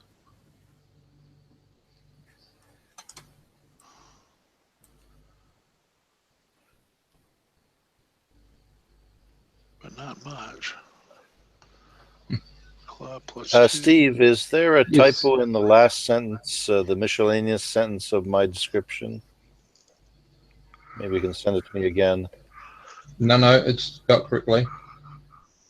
There might be a after the word ability. That's where there should be a full stop, though. That's the only thing. I just realized that's not there. And then the last sentence is the miscellaneous. I see. Okay, so yeah, sorry, that wasn't that clear. Yeah. Okay. So, guys, the rest of your group of people that you are experienced with, know of, have worked with at some stage, time or other. I will just get that up on. It's basically the splash screen for the whole game, and I haven't put everyone's names in it and that, but just one person's name for a reason, because you'll be going to his funeral. All right, let's see. I'm Belgian. I'm still confused about what skill to pick in gun combat because it's tied to law level, and law level 3. So no energy weapons, no body pistol. Automatic rifles are out. Okay, I'm going to take automatic pistol then if it's. Yeah. Wait a minute. Where's submachine gun? What's your dex. Pretty good. So, Tell us a little bit about the martial arts. Okay, so the martial arts, and I need to find the paper I drew them up on. So I've got 3 basic types of martial arts. If I can find them. So they one is all about defensive abilities. How martial arts works is this. Which book have I got? You pick one of the martial arts. For every, you have to maintain training all the way through, which is, true. So you can't pick multiple martial arts. No, because it would screw you up. Okay, martial arts. So these are the things. Where are we? Come here. So what you have to do, a character may only learn a martial art only at a school, and it requires 14 months stay. So we're assuming this has been done, but it requires 9 additional months each year of study and training to maintain. So it kind of knocks learning any new skills out of the ballpark, because you'd basically take 9 months, take the remaining 3 months, plus the other 3 months on the other side, and then go back 9 months into your training again. So you don't get a chance every now and then to do any extra training for any other skills. So that's sort of how that works. What happens is you get a range of things. So the various styles are punch, kick, block, hold, break, combat throw, disarm opponent, jump kick, weapon strike, weapon block, stealth, special skill, all that sort of stuff, and there's different tables. Damage is different, but it just holds you in good stead to have a range of different skills that you can use. What happens is as you... Where are we? Normally, okay, here we go. For each 4 years of practice, so we're going to say this started at the start for you. For each 4 years of practice, you gain a +1 die modifier in each skill that comes under the martial art. So that means you've been around for 3 years, so that means you'll have a +2 at this stage in all the different things that you can do. It can only go up to a maximum of +4. So there's 3 types that I've entered. There's a totally defensive one. There's a ground-based offensive defensive one, and then there's one that's based for people up in orbital sort of status, like you can use it in a vac suit. So okay. and its main like job is to, like zero G. Zero G is one of the special skills that you get to be able to use this, but only to use this martial art in sort of thing. So those are the 3 that are created for this planet. And as soon as I can find them, I can list them. So the 0G one, I think, has a list of 4 or 5 skills. The defensive one has a list of 4 skills, and the other one sort of around 5 or 6 skills. All right. What if you've got, like, I've got Brawling 2? Yep. How would that work, given the... Yep. Well, Brawling 2 would mean probably that you've done martial arts and you've probably just got boxing or something else. Okay. If that's what you want to do. Or you can just have it as a standard Brawling 2. It's entirely up to you.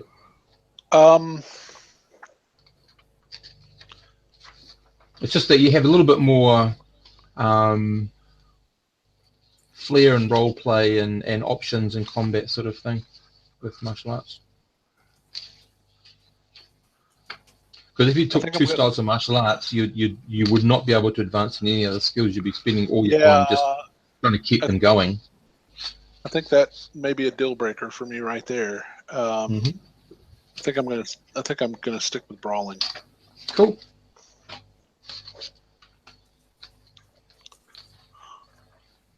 Okie dokie. So, and anyone else who comes in the game will just add to the story. So I think everyone actually, by end of generation, ended up actually as a ground element. So that's really cool. So these are the guys that you have worked with, and I sort of I can't name them all. I'll do all that, but I didn't know which ones you guys were going to have. But Tal Rashati, who is from what's the name of the place? I need to look up my own information. Go up one, go down there.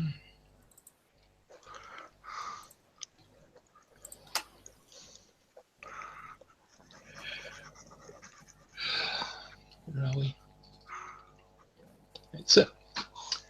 So on this planet, there should be a document called Siltang Brone in the Dropbox, and it gives you quite a lot of information. I'll also, if I haven't already, I'll put it in the community. But basically, it's a 1G world, standard atmosphere, standard sort of weather patterns, except there's one thing that is slightly different. In that in the summer months in the low Forger Desert, there's a high occurrence of electrical storms and electrical discharges, and that's a very dangerous time to be traveling that area. Of course, if you happen to be a miner, it's great because it exposes all the metals that get struck, and they can be mined for their conductivity abilities. Cloud is normal. This planet doesn't have standing ice caps, but it does develop ice caps during the seasons, and it follows the normal 4 seasons. Humidity is relatively pretty much like you'd expect on Earth at different places. The one thing about Siltang Brone is that it didn't develop any major avian species. The closest would be something akin to a thing called a quill, which is like a flying squirrel, or the winged insects. That's about as close as they got to it. So there's virtually nothing in the sky unless it's been introduced. The water, the land, the ocean it's teeming with life, and a lot of the life, and I'll put up some pictures, is what would we say, large and bulky, I guess would be the way to describe it. You get the arrows, which are really small 2-inch little fish that are nothing more than like a dart and an arrow head shape, up to bullfish, and bullfish can be up to 30 feet long, weighing over 4,000 pounds. There's the seal snail. It's all in there. There's lots of big creatures and small creatures, that sort of stuff. Unlike Terra also, where we believe that some of our land-based animals return to the ocean, there is no sea-based equivalent of this in Siltang Brone. The moon itself, the king tide, Innos is the name of the moon. It's also, I'll talk about the moon in a second. Roughly every 40 standard months, Innos comes close enough to actually set up a king tide. On the planet, you've got approximately 671 million and odd people. On the moon Innos, you've got just under 1,500. Mazikeen is pretty much a Mars-like life type atmosphere type place, and on there they have around just under 6 million people as colonists. Tirakas is an ice ball, and they have around about 23,000 people there. Some of them are prisoners, a lot of them are miners. The Star Gems belt is the asteroid mining belt. There's around about 14,000 people operating there. And then around the final planet, gas giant, I should say, Belor, I think its name is, there are 3 moons. Eris, which is a research station that has around about 400 people. Dis, which is a mining station, has close to 8,000. Nocturne has around about 600, and that is a military base. That's pretty much the system. Basically, there's nothing in the inner orbits. It just goes from the sun, which is a dim red, I think, star, to straight up to Sultan Brone. So, as I said, there's Iranian, Dutch, Irish, not Belgian, sorry, it's Dutch. Iranian, Dutch, Irish, Indian, Egyptian. I know. American Indian, Maori, and Mongolian. So the states relate to that. So if you are a Native American, you come from Nakota. If your family comes from the Dutch part, I guess, if that's where you're staying from, Haarlem, Haarlem. So Haarlem is, I think, the third most, no, actually it's not. Okay, Haarlem contains around about 977 million of the population. Nakota around about 610 million of the population. The other, so you've got these nations, these 8 sovereign nations. Then you've got this other group, which is known as the Free City States of 4, Hub City, which is across Chiron Sea from you guys. Coast City, which is up the way a bit. Is, which is a den of iniquity. And High Forge, which is, if you like, it's the Texas of this planet. It's like the we're our lone sort of nation, colonist sort of, and a lot of the industry, the smelting work and the ore processing, obviously is done at High Forge. So in that sense, they tend to have a little bit of a monopoly.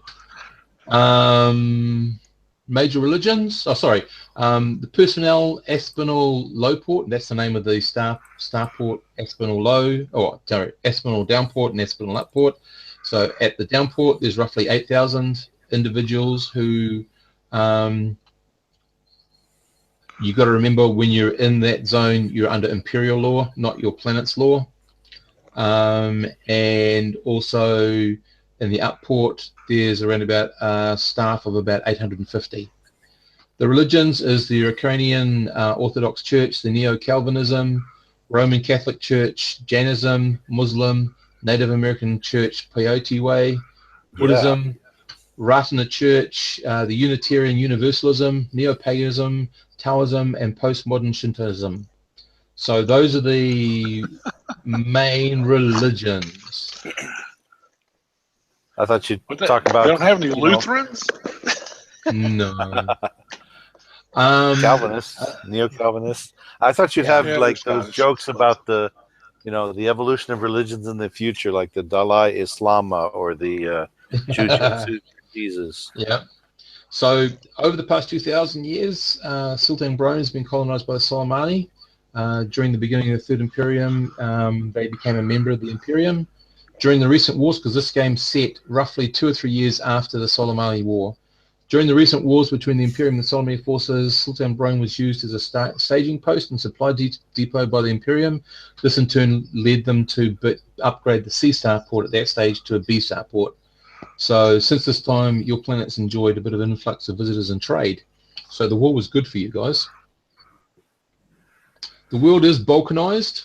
There is a small township called Miami Keys, which is south of you guys across the Chiron Sea or Chiron Bay, how you want to pronounce it. Small town. Yep. Small town specifically built to house the World Council, made up of 10 representatives from each faction.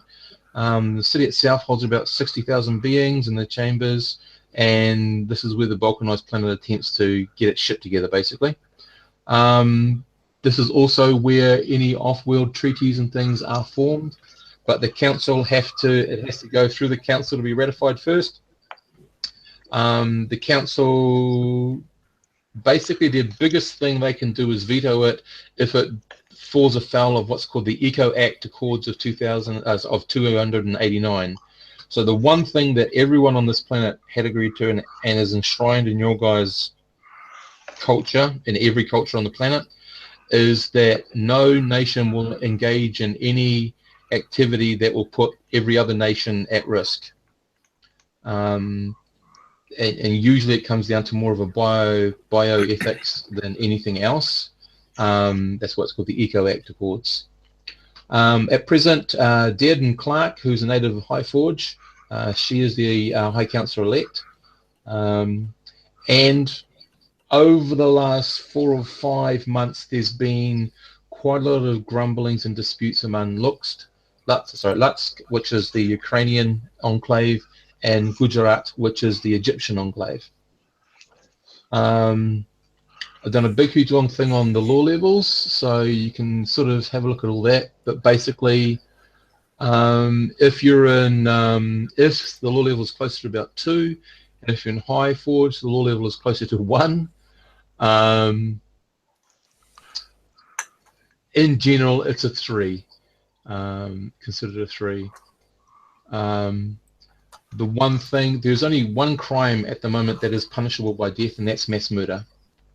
Almost everything else is focused on rehabilitation, with serious or repeat offenders being sent off to INOS or DIS, which is not a great place to be. Tech levels, although the general tech level of the planet is a tech level B, the city of Is around about an A, and High Forge operates at around about a C. The nation of Nakota chooses which pieces of technology they engage with and range from a 1 to a B. There are some big major corporations, Vutus Inc., which of course is from Harlem, Air Geared Finances, which is Keltia's, which is the Irish thing, Kulkons LLC, which is a Mongolian concern about produce, Fantasny, which is a major manufacturer from the Ukraine on vehicles, Kamputua Corporation, which is they're trying to find it, oh no, Mut, sorry, not Gujarat, it's Lutsk and Mut, Gujarat's the Indian one, that's the Gujarat thing, Moana Fisheries, which is what, looking for it, Rahoku tend to do. The Maori people, the nation, tend to take care of the oceans, so they that's their area of expertise, so to speak. And then you've got Algabat, Moonstar Media, High Forge Smelts, and Stargems Metal Consortium. Those are all pretty big ones. All of these corporations are held in line with Eco Acts, and in agreement with that, almost all old tech is recycled as much as possible. So there is a huge sort of, one of their practices is lots about recycling. It's a bit of a tree hugging in that sense. It's a, they're not going to stop you and going out and trying to hunt some of the bigger creatures, because the bigger creatures will probably eat you first. But yeah, it's that general looking after the environment so that it can be sustained, sort of thing. So that's the sort of one of the other little things about the place. So that's a little bit about the place. Cool. Okay, I found the handouts. I downloaded it. Yep. So all of it. Yeah, the Siltan Brone handout in the Dropbox, I think, varies with the one I put in the community, because the community one's got a much longer expose on the laws, which is basically just Earth-based laws. But it's in there anyway. Very good. Yep. So that's sort of where you guys, what planet you're from. You are gathered, and I just realised that I put Jainism, not Hindu. So for Rashidi. Pretty, yeah. Did we miss a step about characters? Do we muster out or get some sort of benefits and cash and things? Yep. So you're still employed. So I need to know what your best 3 skills are in relation to your work. So if you're from the admin branch, what are your best 3 admin skills? If you're from the ship services, what are your best 3 ship services skills? Because then I can sort of formulate your wage. Yeah. Oh, no, just what skills you got. Yeah. Well, no, you just pick what your ship services skills will be pretty evident, you know. Well, my top thing is so admin 2. Yeah. Yeah, which doesn't really enter into the ship services side of things. It's just what you got. Admin 2, liaison, mechanical, vac suit 2. Vac suit 2, cool. So am I somehow employed with exterior operations, EVA, the EVA thing? Well, it's you. Everything you encountered in the generation, you're going to encounter in your character. Yeah. I just need to know sort of the best skills. So you've got vac suit 2. You've also got ship's boat 1. Oh yes, that's and mechanics great. 1. Okay, rightio. Yeah. So your wage would be 2,000 credits a month. Is there a space for the wage somewhere, or just I note it? Just note it somewhere. Yeah. So, and I'm going to work out how much you've got saved up, or whether you got mortgage or whatever, depending on how you want to do this. Glenn, what's your character's skills, admin-wise? I've got admin 1, liaison 1, forgery 1, carousing 1, brawling 2, blade 2, and gun combat 1. Okay. So from an admin point of view, okay, with those combat skills, it's more than likely you were placed on sort of admin security than admin work as such. Yeah. Yeah. So probably while Pierre's character, although you might have combat skills, you more are in the line of operating ships.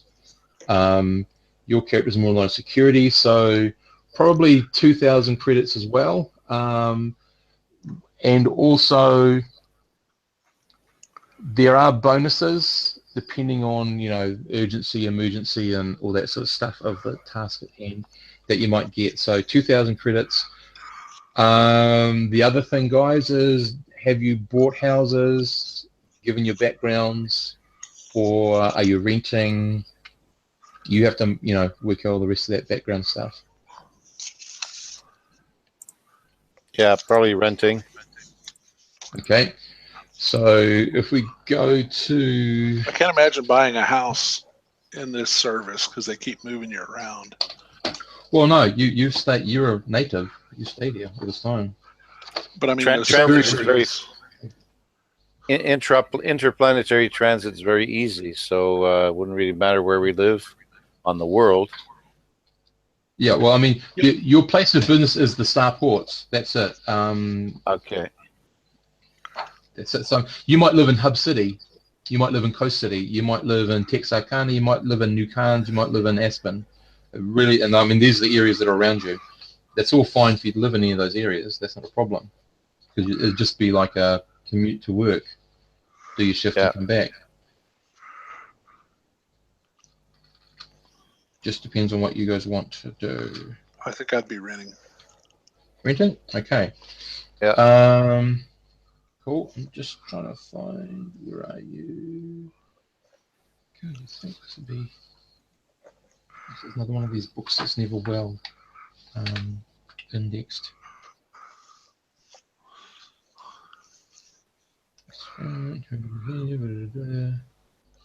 Okay, can't see it. Oh no, it's in here somewhere. Oh, jeez. Your outgoing stuff, living expenses. That's why they created Google. Well, they didn't actually, but that's what I'm going to use.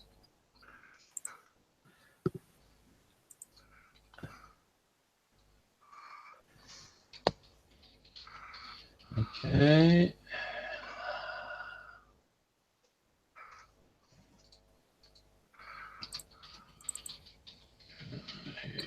Right, let's see if we get anything.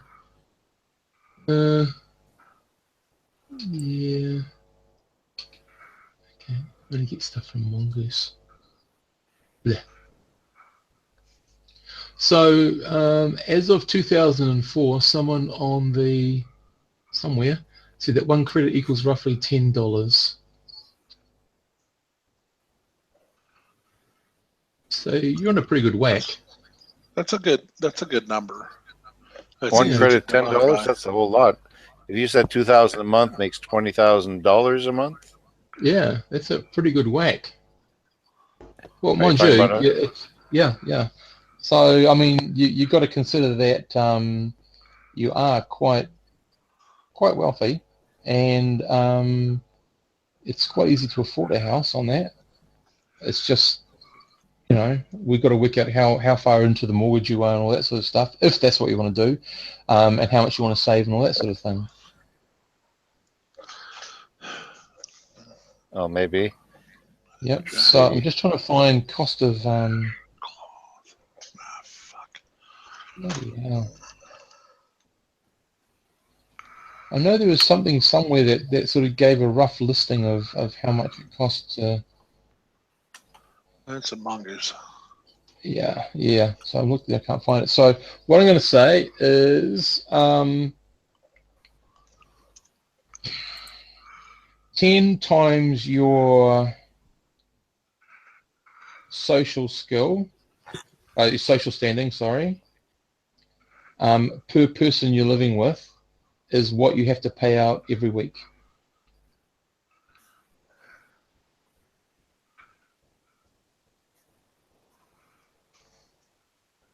So if you calculate off that, then that's your living expenses. So if you're a 5, that's 50, and if you're with 3 people, that's 200. So it'll be 800 out of 20 out of 2,000. So that sounds about right. Yeah. All right. So I'm a 4. Okay. So you said, I'm sorry, it would be 40 for you and 40 for your dependents each. Okay. Per week. And I've got, let's see, how many dependents? How are you figuring out dependents? On what table? Okay, dependents is what's basically in your history, that little thing I gave you. So a responsibility could be a dependent. So you definitely have one, your father, but that's about it. I mean, the others might not be, Oh, I see. Okay, dependents. Yeah. All responsibilities sort of thing, So me and my father makes 2 people, 10 times social standing each. Yep. And that's per week. And then if you want to do anything else with your money that you've got left over, it's up to you. So I'm going to say that the average building here, I'll just get my calculator out. The average building to own is going to be that. Divide by 10. Okay, the average house, if we're working on $10 equals a credit, the average house is going to be 35,000 credits to own.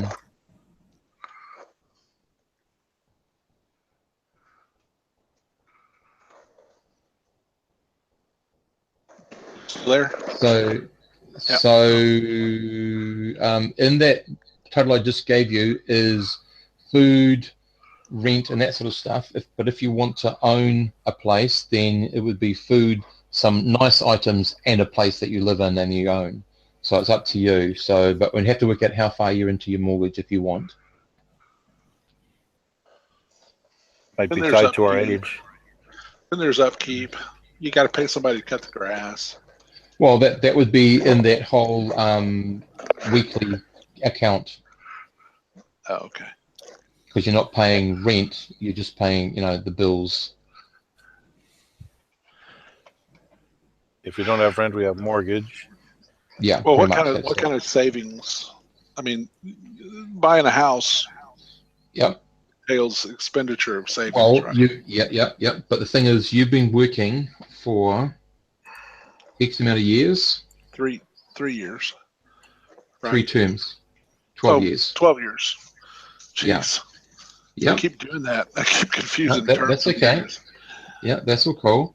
So if you're earning, let's say, on average, 1,500 a month, that's 18,000 a year, taking off how much whatever you've got. I would say most of you at this stage would be quite comfortably into about 2/3 of your mortgage being paid off, if not more. Or because how does your monthly or we would bill have a cost? bunch of savings.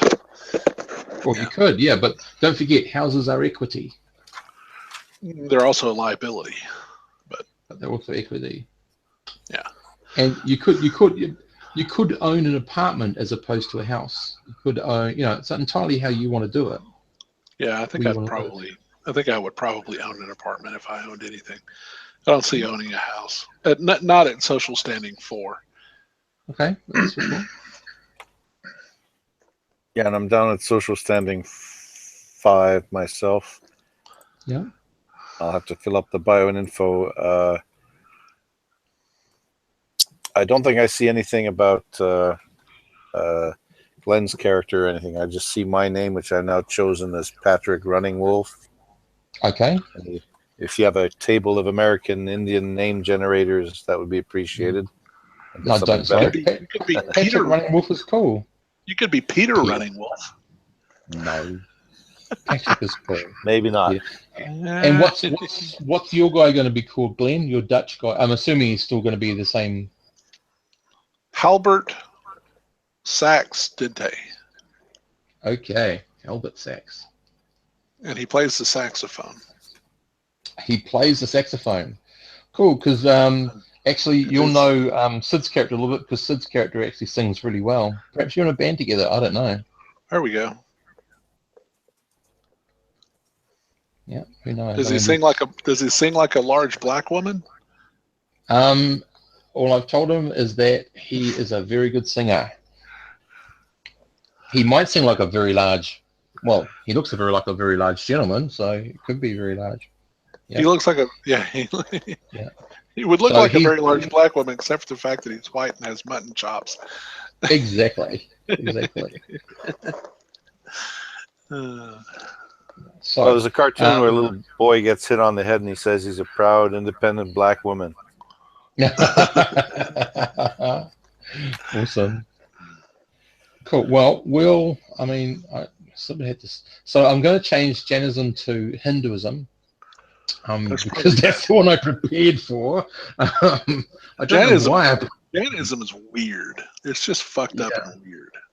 Yeah, I don't know why I did that, but anyway. So it's a Hindu. Yeah. So you guys, if you. So Jainism is not where they sing about the man called Jane or anything. No, that's not the same thing. No, none at all. So Jainism is where they don't eat meat. They wear the bug mask so that you don't breathe in any bugs, and you try not to walk, because when you'll walk on things. They're bizarre. But it's atheistic. They don't really have a supreme deity idea, do they? Well, it's a branch of Hinduism. I mean, they've got Brahman or Brahman and all that stuff. But they're okay, guys. So your friend Tao. You all know Tao. Tao was actually a good man. He was very reliable. It's like, always the case, the best ones go first, sort of thing. That Tao came from an Indian family, of course, a large Indian family. Some of you have met some of his brothers, sisters, and siblings, or his sisters were always chaperoned around the place. One of his sisters was particularly beautiful and always caught most of the men's eyes. Even some of the married guys. Not saying anything.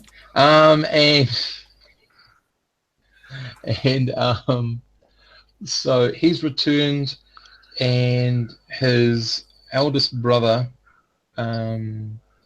Sid's back, by the way. Oh, cool. Yes, my rival is here. Cool. You died. Okay, you died. We're going to your funeral.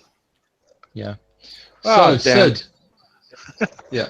We've just gone through a lot of the history of the planet. You're going to find all that detail out later on. You can see it all. So you see, hopefully, that I sent you a whisper. I've just seen it now. Cool. Okay, so the whisper is broken down into 4 things. There's a benefit, which is the first thing up to etc. Then there's a responsibility, yeah, and then I've missed out the that finishes at the word after, and then there's a secret, which is the next one. And then if you look at the last sentence starts with capital IS is, and that's just a piece of miscellaneous stuff. Okay, so those are just little things that you've got that are particular to your character. Okay, and each person's got some of something. So the guys. I am really just a thug who just fell into this. I don't know. You haven't seen your picture yet, have you? No, you haven't. I've just got it. Fucking wrong pencil. Okay, so that's the guy there, matey. Picture. That's you. Sweet. The sweet chops the Van Dyke. Yeah, yeah. So that's Glenn's character, and the Native American Indian is Pierre's character. Okay. So you have to decide which of the nations you come from. So I'll just quickly go over them again for you. So there's the Ukrainian, there's the Dutch, there's the Irish, and probably there would be the free cities from your ethnic point of view. Yeah, I'm just thinking. Let's just go with the Irish then. Okay, Celtia. Okay, Celtia. That's cool. He's an Irishman. Rightio. All sweet. And you can bring in some of the other. So these guys you've worked with for, as you can see on your ID cards, you've been. This is your last. Your last date of issue was 1004, and you are in the 2nd year of this card. So you've been working with these guys for quite a long time. You had, you had previous experience with them. You've all been working in Aspinall, Downport, and Upport for quite a long time. Done a lot of jobs. And in that big picture below is the people that you are most familiar with. And we'll give them names as you encounter them more and more. And as if any other players come in, they'll be choosing randomly people from that pile too, who's left over.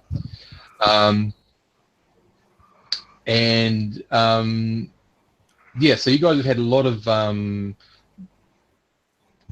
almost 12 years, for most of you, 12 years plus experience of working with each other.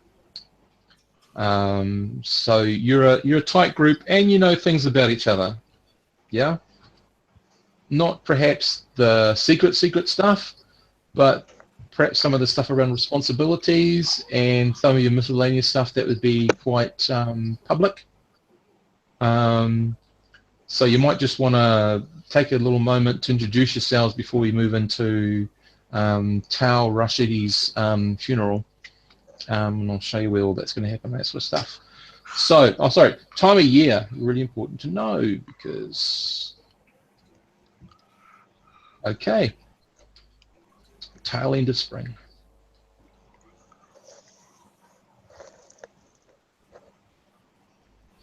So it's the beginning of autumn in the northern hemisphere, tail end of spring in the southern hemisphere. Tail end of spring. You want to give Sid his autumn. You want to give Sid his money? Oh, yep. So Sid, what are your character skills?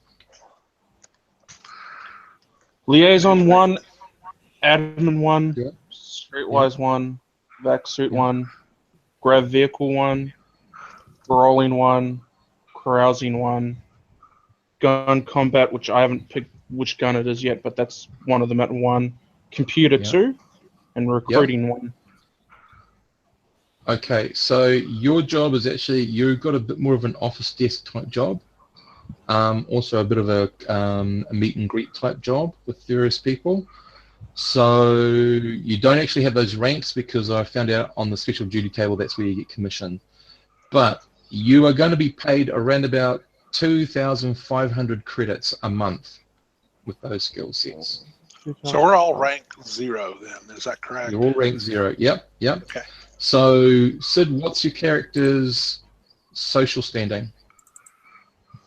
4. Okay. So you and your dependent cost 40 credits each week to basically live, take care of. Yeah, that includes your low-level renting if you're renting, food, just your basics, all that sort of stuff. Did you say 40 credits per each? Yeah, we worked out that a credit is worth roughly $10, so you're spending roughly $400 on each of you a week. Oh, okay, yeah, that makes sense. Is it a week or a month? Seems a little low. A week. So you times that by 4, and that's how much you're going to take out of your monthly wage. Yep. To live. Yeah. All right, so that's 40 times 5 is 200 times 4 is 800. So you have a choice here also. You can live in another country and you come to this place to work, or you can live nearby the place. It's entirely up to you, Sid. So you might live back in Keltia, or you might live in one of the surrounding towns near the Starport. I'll live in one of the surrounding towns. Okay, so Aspen is up in the mountains, New Cairns is down by the Chiron Bay, Texarkana is a little bit of a rough and ready place. You got Hub City, which is a huge high-tech place, or Coastal City, which is sort of more of a quieter sort of retirement place.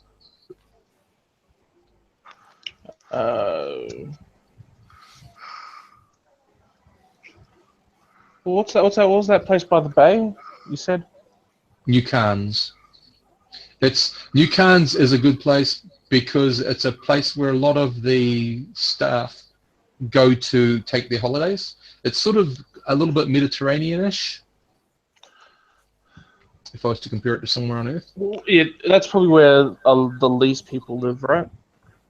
The least people would live up in Aspen because it's up in the mountains. Yeah, but that's too remote. Okay. So New Cairns? Yeah. Okay. That's Which means you're also Yep. Cannes. So that also means that you're just within inside the extrality line. So you're within Imperium law in that place. So Imperium law is enforced in that place. So Imperium law is around the Starport, space stations, Aspen, and New Cairns. That's sort of the area. The other places are all planet-based law stuff. Yep. So, Glenn, have you got a place you want to come from your actual nation and commute long distance, or do you want to? I want to live on the Starport. Okay, so that'll cost a bit extra, but you can live there. That's fine. So you just add another whatever it is, 40 credits a week to your total. So you have a place at home, but you also have this extra place. Oh, and I can't like live with my family up there. Only if they agree. Let's see. I don't know how big the Starport is. I assumed it was. Is it a Type B Starport? Did you say it was a Type B? Yep, I will give you some pictures and stuff, so you can see for yourself what it's like. So it's probably not. Oh, it's pretty big. It's pretty big. So where are we? You know what? Never mind. I don't have any space skills. He's not going to live on the Starport. He's going to live down. Yeah. Well, this is the downport there, and that looks like. Okay, I'll just put the picture on. So, and that's the picture of it there. So if you clicked on it, you'd see the, okay, so the AE is the accommodation, main accommodation entertainment. The C is, above it is the control. L is where the landing pads are. So you've got the one to the northwest, which is the interspace ones. and the interplanetary system one, the one to the bottom west, the southwest. W is the warehouse. I'm not seeing the A. Oh, Aspinall. Oh, sorry. I might not have shared it with you guys. Sorry. Show the players. Got it?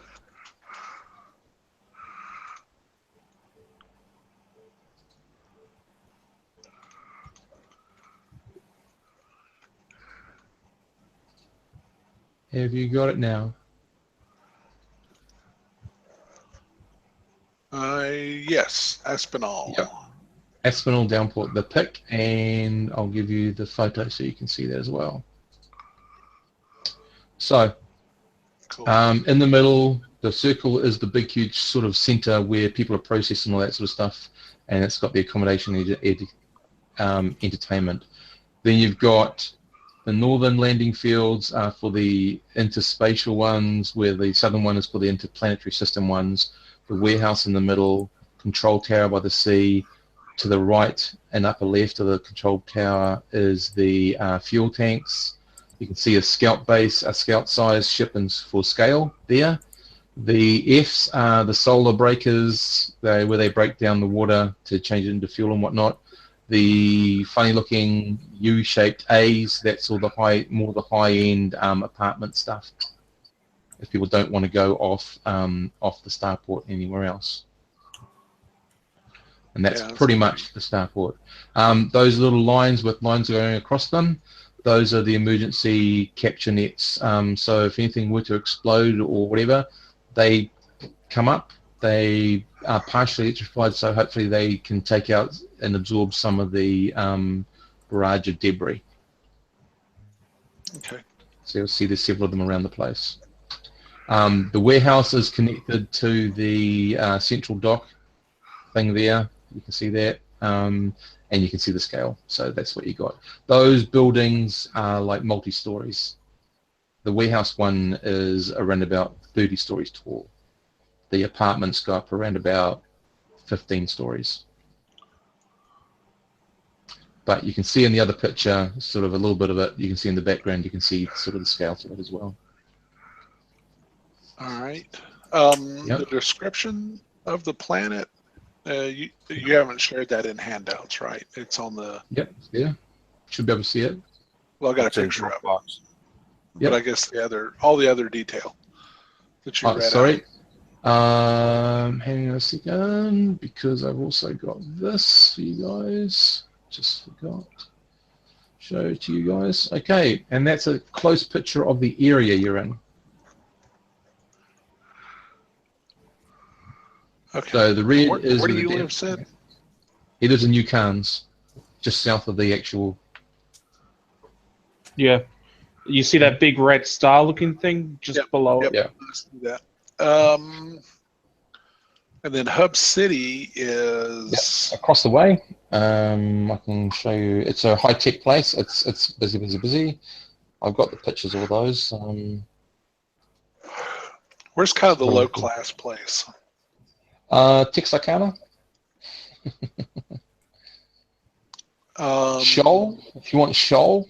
Shoal is sort of the beginnings of, because ISS is to the south of it, and IS is like, it's the pirate bay of this planet, if you like. Shoal is sort of, if you want to say, an outreach of it. Okay. All right, so I'm social level 4. What's your social level, Sid? 4. Okay. You so just Sid, find a neighborhood. I'm an entertainer, okay, and I decided that I would pick that I would be a saxophone player. And Steve said that you know how to sing. Yes, apparently I'm a very good singer. So maybe like we both live in New Cairns and we're in a band. And you Is this all in your secrets or something? This is in that stuff I gave them. Yes. They're not quite secrets, but yeah, I mean they're in the whisper. We can choose to keep them or not, but yeah. Yeah. Well, if you make a noise, it's pretty much known what you do with the sax or the singing or whatever. Yeah, so I'll be from I'll be from just to UK. get an already set bond. Yeah, let's do that. Let's be part of a band that just is not that good but can still jam. Yep. Right. So the other thing is that Glenn wanted to know was, do you sing with a big black woman's voice? Right. What? He wanted to know if you sang with a big black woman's voice. Like a jazz singer, like you know, like jazz singers, you know. Anyway. Yeah, yeah, jazz. Let's go with jazz then. Yeah. Okay. Cool. It'll be aspinal jazz. We'll call it aspinal jazz. It'll be really aspinal jazz. It'll be instead of atonal, it'll be aspinal. Awesome. What is that our name? Yeah. Aspinal jazz.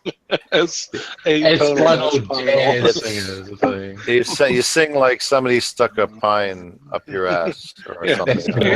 Aspinal. Sounds delightful. I don't know what I'm saying anymore. All right. So Peter, tell us about your guy. Oh, okay. Yeah. Patrick Running Wolf of American Indian ancestry, with I guess from that city or settlement. My elderly father's a dependent, so he lives with me, so that doubles my cost. But I think at our pay rate with the Port Authority, that's great. That's no problem. And I'm sorry, I had a note here. Let me just go back and get it. My skill, I think I lucked out and got vac suit twice, and also got things like admin, and then I got the ship's boat piloting skill. So mostly it was in ship services that I've been working, and I had something else to say. Oh, here it is. Shit, did I get out of folder, subfolder. Yeah, so because of my Native American background, I have to adhere to the tradition of my family and my tribe, and there's certain tribal laws, like I would not damage nature. So we have the the traditions and customs to uphold, especially since my father's just looking at me every day. It's not like I can go things by live by a more conventional culture. So I'm sort of channeled into all that stuff, and it might come through in my behavior. Also, the tribe thinks that I'm odd. You notice that if you've noticed me with others, they don't. They think of me as different or odd, but you didn't get into why. So I think that's fair to say in all the public stuff. Can I ask? Was it Robert? No, Patrick. Patrick. Which town does Patrick want to come from? Does he commute from his nation, or does he, so like he might commute and then like when he's got a long weekend off, go back home and stay on the Starport or something? Yeah. Or does he live nearby? You gave me the surrounding area. What would my nation be? Nakota. Nakota's on the eastern seaboard. It's an island to itself. Oh. Excuse me, island to itself. Okay, Lakota. Nakota. Nakota. Oh yeah, you said Nakota with an N. So it's this place over here. Well, you can see it. So there's two main cities, Nakota and Oconee. Okay, so that'd be like more on the whole planet map. I can see that. Yeah. Okay. But you've also got that little other area map. Oh, I see. If you wanted, if you wanted to, you could live. Oh God, it's not doing it. That seems to be on the eastern edge of the whole continental mass, but that's okay. I think commuting is very good, but the thing is, if it were up to Patrick, he would like live in an apartment in the downport, or even up in the spaceport or whatever, wherever the work is. But his father and is a full Native American tradition with like nature worship and stuff. His father would not and with a big capital N, not get cooped up in an apartment somewhere. He'd have to get, he'd have to be more in a wilderness area, like a large national park or campground or something. So okay. So if Fred was living with you, you could always move to Aspen and live up there. Okay. Yeah. That is much more. It's if you treat it like Aspen in America, where people go there to holiday, it's that sort of place. Okay. And how do you spell it? ASPINN. Okay. Is it on the other map? The region around Aspinall Downport. Yep. Yeah. On there. Okay. I lost the roll 20, but I'll get back. Yeah. So yeah. Weird. I think because for the sake of my father, I may have to endure the longest commute to give him the most chance at natural setting to live in. That's the idea. Well, yeah, the commute's only blah, blah, blah, well, there it is. 65 odd miles.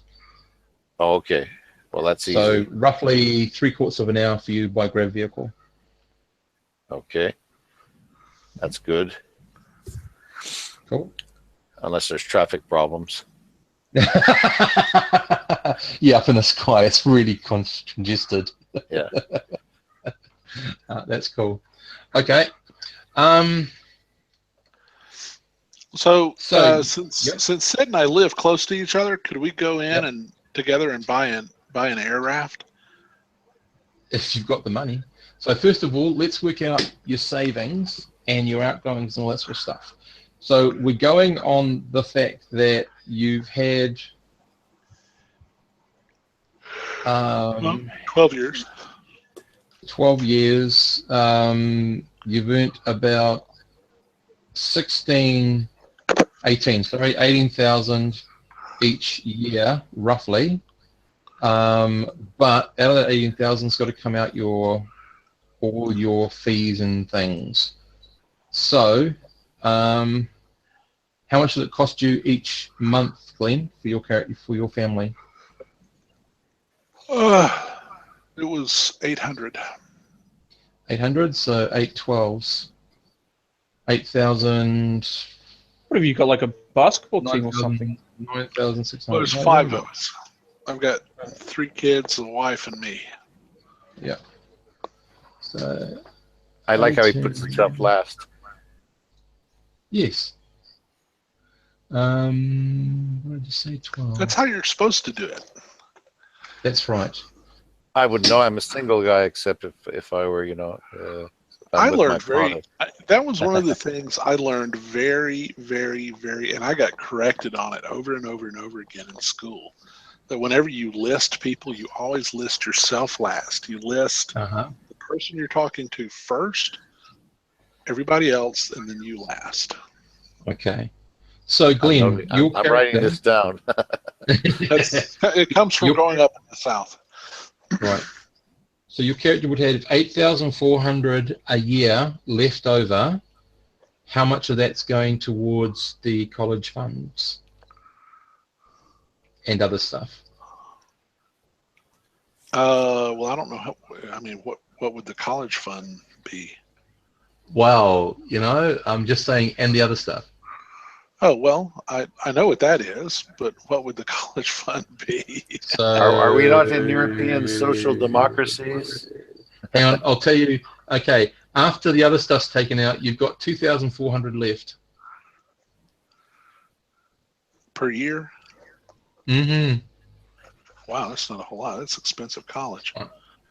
You'll just die when I tell you how much I paid for tuition in Quebec. They froze tuition, so in 78 to 81 I was paying $690 a year for tuition. That was it. They had frozen it for 20 years. Yeah. So 12 times. It's that other stuff that takes it out, matey. It eats it up quite a lot. Let's see. 12 times 5. Mm. I don't have any money left. I've taken that out. No, I've taken it out. You have 18,000. 18,000 a year is what you had to use. You spend 200, is that right, a week? It's 800. Well, yeah, 4 times 5 is 200 a week. Oh, okay. 800 minus 8,000. 4. Yeah, minus 16. Yeah. And then the other one is 12 fives is 6. That leaves you 2,400. Oh, okay, you'd already taken it. I didn't know you'd already taken that out. Yeah. Okay. You've got 2,400. So how much do you want to set aside for college and how much do you want to set aside for other stuff? I don't know. Let me think about it. Okay, well, you know you've got 2,400 to play with, so I'll leave you with that one, matey. So, yeah. Sid, your character pays out how much a month? A month with you and your dad? Dad? Sorry, you. You're you and your sibling. Dependent. Yeah. Sibling. Yeah. It's only me and that person because I haven't decided what the sibling is yet. Yeah. So it's 10 times your social standing times 2 people. Yeah. So what's your social standing? 4. Times 2 times 4 times 12. Okay, each year it costs you 3,840 just to pay for your basics. And how much do you earn a month? 2,500 per month. Yeah, okay, so that's... Is that right? Yep. Yeah. 5 times 12. Well, 5 times 12 is 6. And 2 times 12 is 24. 24, what? 2 times 12. Yep, 24 and 6 make 30. Take away 30. You have left 26,160 credits a year. Sorry, 26. 160. And I'm going to say that 30% of that's taken on meeting the dependent's extra needs. Yep. Sound fair enough? So Sorry, that'll leave was... you, let's take 7,000 away for those costs.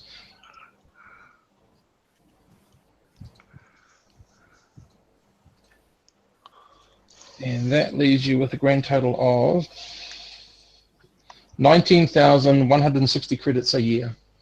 And you've had 12 years. 19,600 and what? Hang on. All up, you have 229,930. You could have bought an apartment by now. Instead of rent, but it's up to you. So you've got 229,920 credits. 229,000 yep. credits. Yeah, because of my situation, I'd have to buy a house. Because you want to ensure that you've got a place to stay. So, is it small, but what sort of? Is it like big and expensive, or does it meet your needs and that's all you need? It meets the needs, and that's about it. Okay, rightio. So take 200 off. You're left with 29,920 credits in your bank. 29,000 credits. Yeah, 29,920.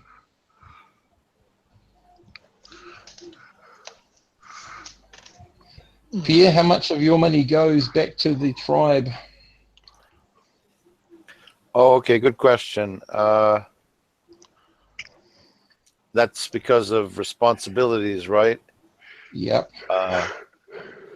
How about we say they tithe like 10% after taxes or some fairly big amount like that?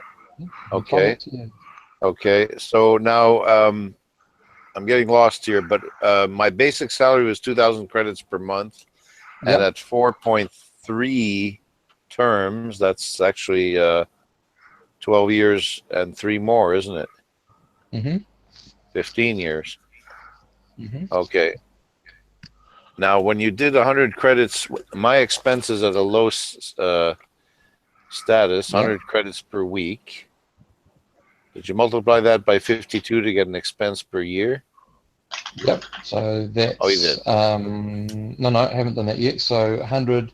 That's 5200 times 15 would be how much you're spending each out of that price. Just I'm sorry. That's okay. We can calculate it either way. It's all cool. Let's go to make yearly totals. 2,000 a month. 2,000 a month makes 24,000 credits a year. A year. Yep. My 100 credit per week base living expenses. Yep, makes it 5,200 that you got to take out, which gives you 19,800. Yeah, and actually gives me 18,800 because I'm taking. 8, sorry. Yeah. Yeah. Yeah. 18,800, and the 5,200 is clears rent and food and things like that. Yep, those basic things. No extras for medical or anything like that. Okay. I think given my situation and how other tribe members back home might not be fortunate, I'm going to lop off a big 15% in call it donation obligation. Okay. However we justify it. So taking 15% off would mean 1,880. This is all coming back to me about math. 940. 940 minus. I'm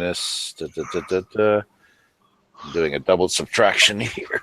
Let's see. Well, it would be 16,920 left, and then another 940 off, so it goes down into the other range. I'm making it 15,980. Cool. Yeah, 15,980 credits left at the end of each year. That makes sense? Yep. Okay. So I can probably be in the house class myself, except my social standing is so low. Does that affect my ability to get a house, or is it just a matter of money? No. Also, it's what sort of house you want. If you want a log cabin, very basic sort of stuff, of course it's going to cost a lot cheaper. Mm-hmm. Okay, but I'm living in Aspen, so 15,980 credits cleared every year. Mm-hmm. And then I had 15 years. When I turned 18, and then I went into the service here. Was there a training period, or I went straight on the job? 2 years, but you still got paid.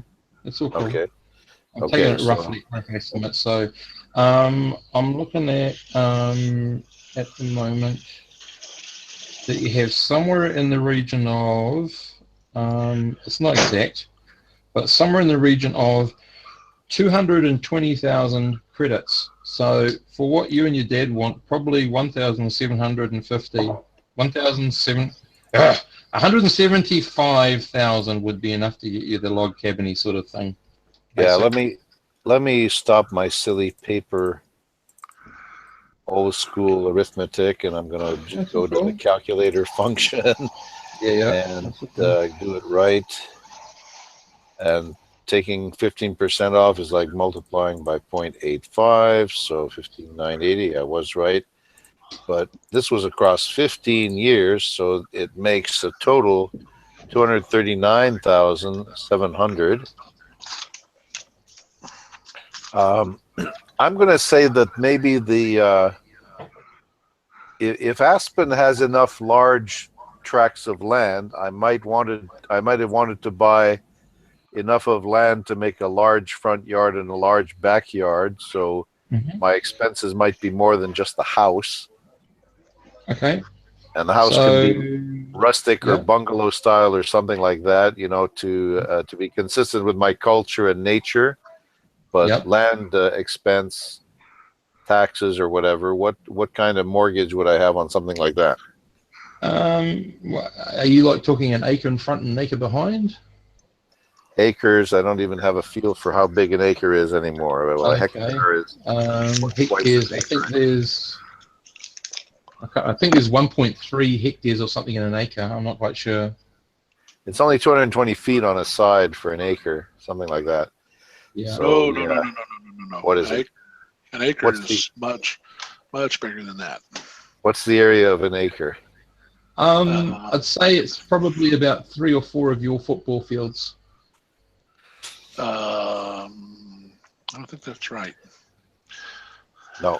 A hectare is 2.47 acres, so it's bigger space, and a hectare is a 100 times 100 meter square. Exactly. An acre is 43,560 square feet. Yeah, okay, that kind of makes... What is that makes... equivalent to? A football field or what? Well, an acre is pretty big. Let's see, an acre in length. Well, I'll just take the square root of the square feet. Pierre, do you want a front yard and backyard, or do you want to be sort of lost on your land? An acre is the kind of property somebody with a fair amount of money would have. I mean, that's a large yard. Yeah. You take the square root of 43,560 and you get what it is on a side, which is about 209 feet almost. So that's a square. That's pretty good. So you want an acre of land is what you're thinking? About an acre in front, an acre in back sounds reasonable. Okay, rightio. So and it makes almost a 90 by 90 or 100 by 100 meter area. Yeah. That's like a football field. Okay, so a square enclosing 1 acre is approximately 69.57 yards. Yeah. 208 feet 9 inches on a side.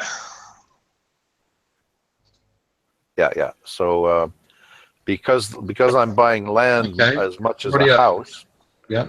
So you would have very little in the way of savings, and for the next 10 years to pay off the land and the house completely, you'd be paying 10,600 credits each year. That's with interest, 6-point interest. Ooh, okay. And I'm clearing almost 16,000 a year. That's a bit risky, though. I might want to size down the land. If there's already a public parkland in the area, that should be good enough for Dad. So, if you sit on just an acre itself, then you can cut that in half. So 5,300 for 10 years. So that's the mortgage, 5,300 for 10 years. Yep, that's remaining. Okay. So you've paid off the house, and you've only got that much left to go. That's with the house and the land. Mortgage remaining. Okay, I'll take it. Yep. Okay, cool. Right, so you've got all that stuff. Sid's bought an apartment, you're renting, and you know your state, you know how much money you've got. So I'm going to say, just for now, Pierre, you have just in savings, just with all that, you've got 3,180 credits. Just that after everything? Yep. So you still have to, so that's what you've got to sit with. You also, outside of this, guys, you also have to equip yourself with anything else. You have 1 month's full pay. Apart from savings and everything else that we just talked about, you have 1 month's full pay to, like if there's a ground car or a, weapons, armor, whatever, personal equipment, all that sort of stuff. We have to justify the expenses work-related. No. It's just just you buy what you want out of it. Yeah. I'm just trying to say.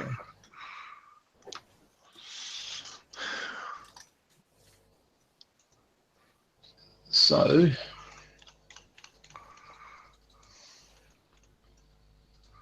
well, it could be worse. so It could be new Venezuela. It could be. So the average motorcycle, ground motorcycle, costs about 1,000 credits. The average family sedan is going to cost about 2,500 credits. That's ground. How's the public transportation on this planet? Well, within the sphere of where you guys live, it's totally fine. There's like a bullet train going into the Starport from New Cairns. There's one that connects New Cairns to Aspen. That's not an issue. It's just whatever you're sort of looking. Oh, sorry, there you go. Ground car, 4,000 credits. Sorry, but they don't have motorcycle. Motorcycle, I'm saying, is 1,000 credits.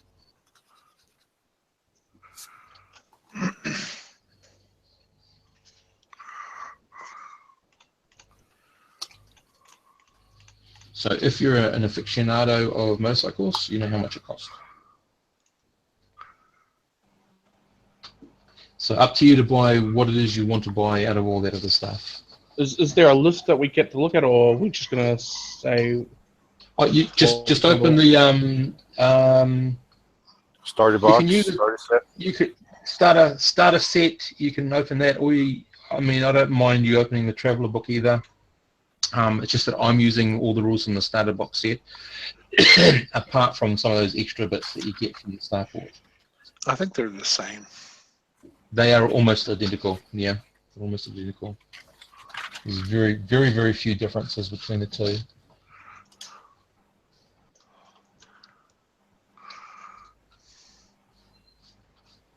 Okay, guys. I guess I can't just buy like a used vehicle. Yeah, of course you can. That's brand new. Of course you can buy a used vehicle. What sort of used vehicle are you wanting? Like a little sports car, or what are you wanting? There are roads on this planet. Yeah, I'm just thinking. I think can I get like a beat up old van? Okay. So how big do you want this van to be?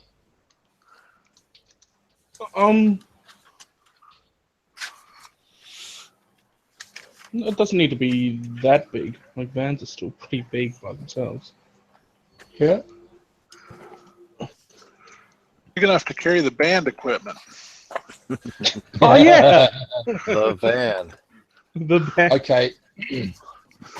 So I'm going to say 500 credits will do for a beat up old van that'll get you from A to B. Don't expect, top speed around about 90k. Full tank will get you around about 500k. That will leave me about 1,000 in savings. Oh no, you said 5,000. Yeah, 5,000. Yeah. Yeah, and don't forget also that you might want to buy armor and weapons and personal equipment. Yeah, like well, we need a. What do you need, Glenn? A saxophone? Yeah. I think the saxophone will put you back about 150 credits. No, that's Glenn. On vocals. I know, you got the easy job. He needs to get a tambourine. Microphone. A tambourine. That tambourine's going to cost you 500 credits. It's extremely special. Yeah. What, did the king make it or something? Yeah, it's made of gold. No. Pierre's said dad made it. You say it's about $10 per credit, but we have 4 different ideas of what $1 is worth. Exactly. Well, yeah. There's that. Yeah. We're talking about Traveler US $1980 or what? Well, I can get lunch for $10 here. Yeah. I can get lunch for $10 here. I can get lunch for about $6. How can you? Oh, really? Yeah. I haven't been able to get lunch for $6 in a long time. How much does lunch cost up there, Pierre? In Canadian You'd be in the stupid food courts. Oh, you're talking about $9-10. Yeah. It's roughly Office here. food courts. Roughly here. All right. So no big deal. But I have about 5,000 odd credits in my savings, and I'm not going to risk everything, of course. Probably, I'd like the motorcycle or ground cycle, and it would not be called it would not be the old Indian model, for sure it wouldn't. And cool. It would be more like the Captain Kirk model. Okay, so you're looking for a new one or just one that you fixed up yourself? You do have mechanic. Yeah, okay. So if it's less than 1,000, if I fix her upper something, how much would it be? Yeah. Perhaps let's say 600. So you bought a fairly decent one. You've added some bits and pieces and tinkered with it. You got a few spare parts. Okay, and I'm allowed an automatic pistol, but I'd have to have paid for it at some time, right? So yep. I'll pay for that. Probably the same as in the Traveler book. Yep. And I forget. Oh, there it is. So I found the martial arts stuff, so Sid. I don't know what you want to do with it, but I was telling that there's 3 types. There's one that if you can use in 0G. There's one that's all just about defense, and the other one's a sort of a mixture of defense and offensive. And brawling's just punch. Maybe I'll get lucky. Up to you, matey. So how it works is you need to spend 9 months out of each year practicing the skill to keep it. Each year you use it, you get a +1. So since you've learned each year? Yeah, each year. So, no, each term, sorry, each term. You've got to do that. So at the time you get +2s. Yep. Based on that picture and my background, it seems like brawling would be the thing to keep. That's all cool. Okay, no problem. Because let's say he got into fights for stupid fucking reasons. Mm-hmm. Well, you know, big beefy white guys typically don't do martial arts. They just pound. You know? He might be the difference. That's all. He might be the difference. Nah. That's all cool. He is different. He is different. He's got mutton chops. and he seems like a big black woman with an Irish accent. And I want to hear that record. Oh no, I don't know if I can.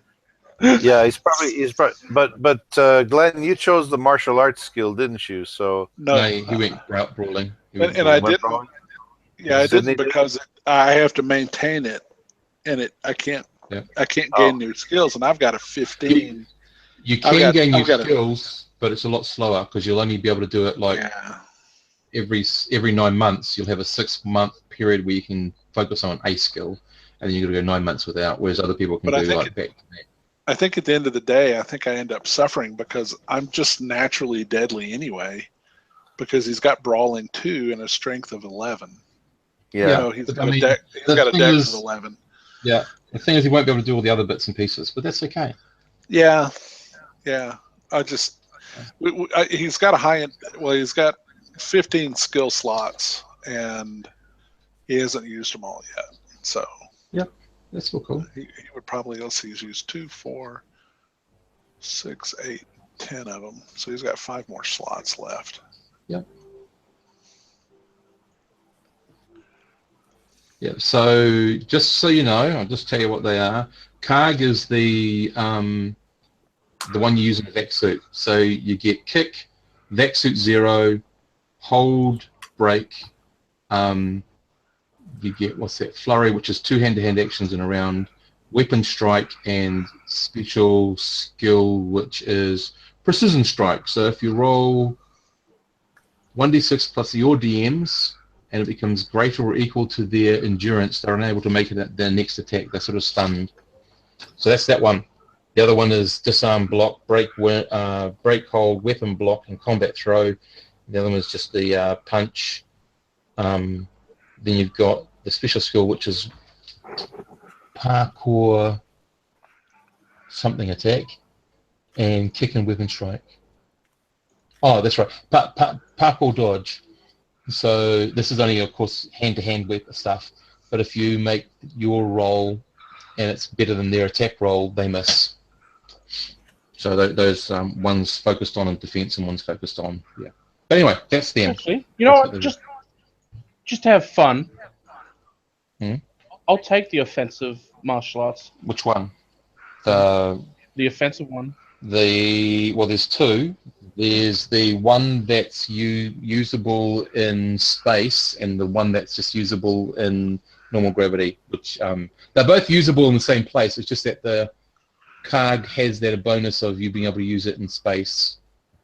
In 0G environments. I keep on saying space. In 0G environments. But I gain nothing in, atmosphere and gravity. Oh yeah, you still get your bonus. You can still use it there. It's just that one's usable in gravity. I'll do that. I'm the only 0G. one here that I think's got grav suit. So. Okay. Yeah. Well, Karg is the name of it. CARG. So at the moment you get kick at a +2. If you hadn't had it but you already have it, you've got vac suit 0, but that's a skill you've already got. You've got break hold at a +2. You got flurry, which means you get 2 hand-to-hand actions around if you wish. You got weapon strike. So the weapon strike here. This one is any single held like baton sort of weapon. So it's you can pick up a length of pipe that's roughly like a baton. It's anything like that. It's not an actual weapon. It's like you're using dock skills. It's glass bottle, beer bottle, anything like that. Yeah. And then you've also got the special strike. And so in a special strike, if you use a special strike and you hit with it, either but basically the special strike is to set them up so that they're stunned, so that they don't get as good a chance to actually dodge your biggest attack sort of thing. So there's no damage with it, but you just you force them into not being able to make another attack. Yeah. Basically just punch them in the throat or something like that. You stun them. I'll give you later on, I'll email you the whole list of your bonuses to hit and damage and all that sort of stuff with each strike and that. Right, so at the moment it's just kick +2, flurry, which means 2 attacks. 2 hand-to-hand attacks around. You can break the hold. If somebody holds onto you, you can break it. Yep. The special skill is vac suit 0, which gives you the ability to have no penalty in 0G combat. Hand-to-hand 0G combat. So this only works while using the martial arts. The weapon strike, where you pick up something that's like a pipe or something, you can use that at a +2 to hit, and it's got the damage already assigned to it. And the special strike, or the precision strike if you like, which is you're trying to put them off guard or off center so that you set them up for a better attack next round for you. Yep. Yeah. Okay, so that's Karg. And I would have had to spend how much? You don't have to spend anything. All it does is that you only have, in the period of 2 years, you have 9 weeks of training at Karg. You have 9 months of training with Karg, and then you have 3 months at the end of the year and 3 months at the beginning of the next year to train in one other skill, and then you've got to go back to 9 months of training in Karg to maintain your bonus. For every 4-year period, you get a +1. So you've learnt this in the first 4-year period. You've done 2, so you automatically get a +2. I've only done 1. I've only done 1. You've done in 3 terms though, eh? Oh yeah. Sorry. Yeah. No. So it's for every term. So you get a +2. You get a +1 every term up to 4. So when you complete the next 3-4 years, you automatically get a +3 on top of it, instead of a +2, as long as you maintain the training. All right. And how much does it cost to maintain the training? The time, 9 months. Oh, it's just the time. Okay. I thought it was cost. And we'll probably put in like 10 credits per month for the 9 months, just to pay for your fees and that sort of stuff. Yeah. So you can choose whether you're out of it now or you're into it. Yeah. So where in that cycle do you want to be? Then you just mark it on the calendar and you're away from there. So no, I'll stay in it. Okay, so you're in your 9-month training at the moment. That's all cool. So just remember to take out an extra 10 credits a month for the next 9 months, and then you've maintained it for this period. Mm-hmm. Okay, cool. Okay, guys, so we're really not going to get much time to play, but we'll get there.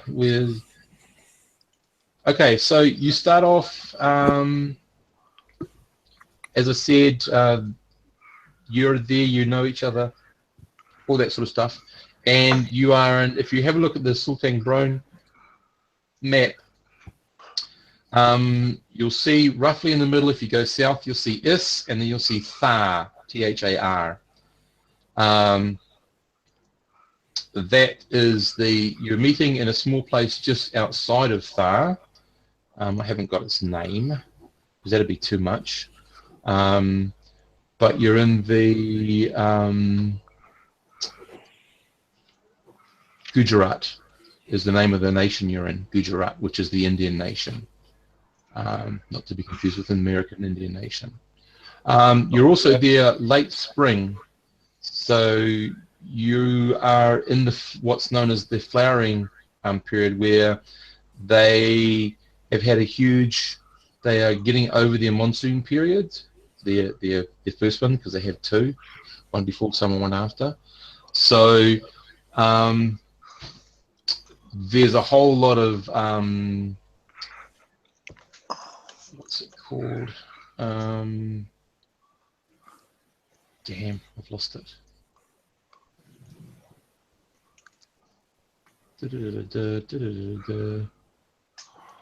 Flora. Okay, rodeo. The Harcourt trees, which was in the Relpar drylands, which is you're sort of the northern part of it, which is where Thar sits. These are stands of single grey trunks. They just go up around about 5 yards into the air. They have these knobbly barb-like protuberances until the rainy season, and then they burst forth. So then they're covered in these columns covered in massive flowering stands. So you're sort of standing amidst this sort of really weird place where you've got these anywhere from like 2 feet through to around about 6 feet wide trunks, which are just covered in the flowers, and they just go up 5 yards. That's the tree sort of thing. So you sort of see lots of this sort of flora around. There are lots of insects and bugs, because that's what they get attracted to. There are some small mammal-like creatures. The quill is one of them, and the quill is that sort of, it's the comparative is like a flying squirrel, except it's a little bit more menacing. The quill it has like a dew claw in Aslan. It has a claw at the bottom of its paw, in each one of its paw, and that's where it gets its name from. The quill is a small, sharp piece of bone that they can force through or retract, and they use it as an attack. It also carries a toxin on it, so not only do you get a piece of this creature's bone lodged in you, it also carries a toxin. So you do have to be careful around quill. People tend to leave them alone, and quill tend to leave people alone because they tend to like just be at the top and munch at the top sort of thing. As long as you don't annoy them, they don't tend to annoy you. Apart from that, lots of bugs. Bugs on this planet can grow up to around about 5 to 8 inches wide, multi-winged, all that sort of stuff. All that sort of not fluorescent, sorry, scintillating. Iridescent. Iridescent, thank you. Iridescent sort of sheen on the wings and bodies. The tech level on the planet is averaging a B. Some places it's an A, some places it's a C. Some places the little level goes down to a 2 or a 1, but it really goes above a 3. Okay. So you've headed to Thar, you've sort of arrived, you've got a room there for the night. You've come out to send off your friend Tao. So the first thing is that Tao died in an accident at the Upport. All of you know Tao. Tao is a serious man who would not do anything stupid. So his death, in that sense, is odd. As far as you're aware, it's been put down to human operator error, which means they're blaming him for his own death. And that sort of does rankle some of you because, as I said, this guy is a safe guy. You've worked with him for many years, and you know, if you're on the team together in that shift, you've got to trust each other with each other's lives because it's really dangerous up there, and he's one of the guys you trust. So it's with a little bit of a bitter taste in your mouth that you come to his funeral. His body, or parts of his body, were found floating. He was operating a freight haulage device, and it's very similar to one you see in Aliens that she gets into, except that this one also was able to be in the vacuum of space. It was that he got caught between some freight. He overloaded his freight device, and he overloaded the servos. The freight fell on him, squashed him, broke some of his suit apart. Of course, explosive decompression, and that's how he died. A particularly painful way to go. That's how he died, and that sort of, yeah, that's what you guys, I mean, I don't know. You guys were all on the ground element when it happened. So this is sort of recent. So you're led out to where his body is being led by his eldest brother. His eldest brother has shaved his head. His eldest brother then goes through the whole thing. They lead him around the pyre. His brother, that's how they give the eulogy. His brother talks to how Tao was this man, that man, and everything he says about Tao in the positive you agree with. He was a good guy. Finally, he gets put on the pyre. People sort of stand back with some reverence. The brother covers him in ghee, places the sesame seeds on his lips, and then the pyre's lit. And as the body is burnt, cremated in this fashion, other people sort of step up and say their piece about him, remembering him, adding their own to the eulogy sort of thing. So I don't know whether you guys indulge or engage in any of that sort of stuff. I lean over and ask Sid if he brought the marshmallows. Right. In which I will punch.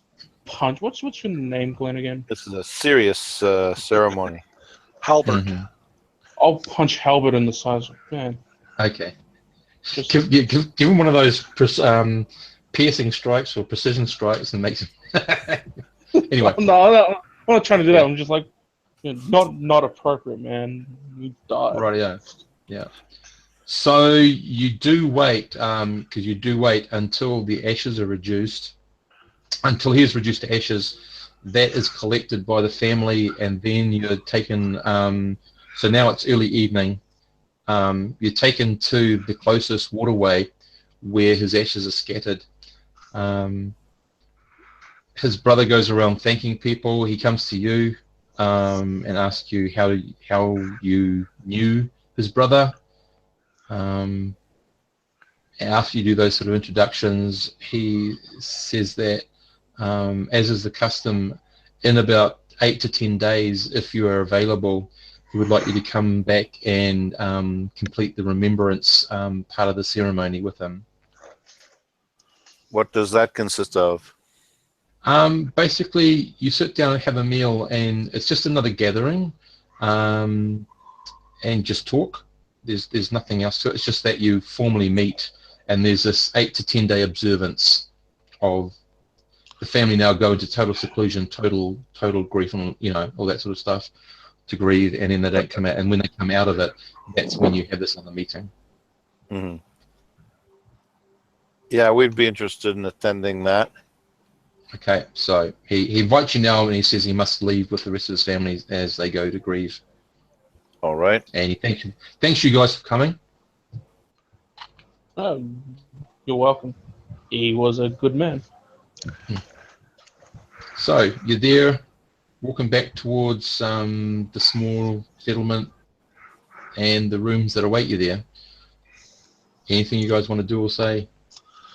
I was gonna go get a 6-pack. He goes to get a 6-pack. I've got. We don't have anybody with computer skill. I'm going to get on the computer. We do. You do. Yeah, I do. Two. Mr. Computer 2 over there. All right. Yeah. Well, go get your beer, and then let's get on the computer and do some checking on what happened. What's that, like 10 credits for a 6-pack? That's 100. It would be about a credit for a 6-pack. Yeah, remember, roughly a credit is roughly $10. Ah, yep. That's good beer. You could get a case of beer for a credit. I'm also kind of all you want to do is like quench your thirst and pee in the bathtub. Getting the 6-pack, all right, so I'm back. Right.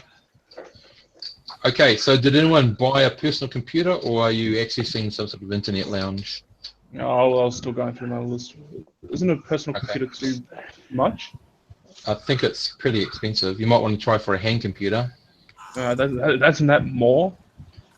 Is it? I don't know. Where's the hand computer? Personal device? Yeah.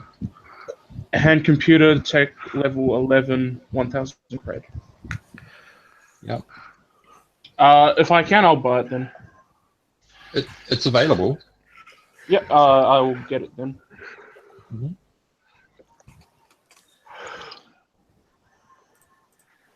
Yeah, I've got to find out some things. Yep. Okay. So you're sitting in there, you're having a drink, you've ordered some curry. They don't tend to eat much else. It's some sort of variation of curry or something with yogurt. Cool. Golly. Yeah.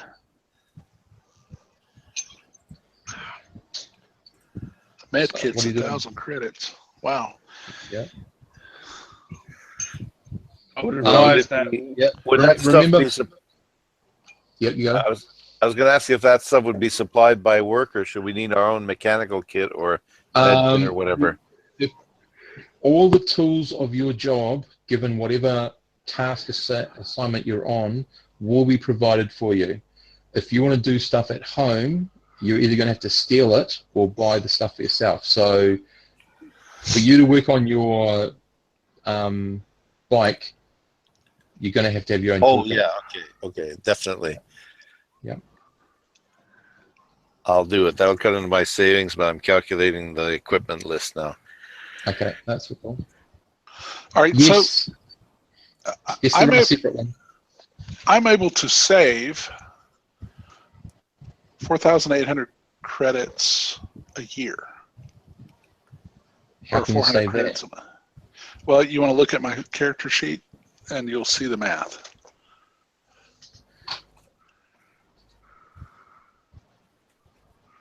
So I check my math. Oh, wrong one. Sorry, wrong one. I'm looking in the wrong place before I even open up your.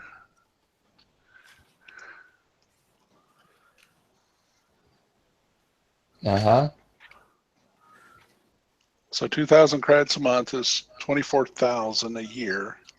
Mm-hmm. My social level expenses are 800 credits a month, or 9,600 a year. Yep. I can see all that. Yep. Okay then. Is that math right? Yep. That's so cool. Okay.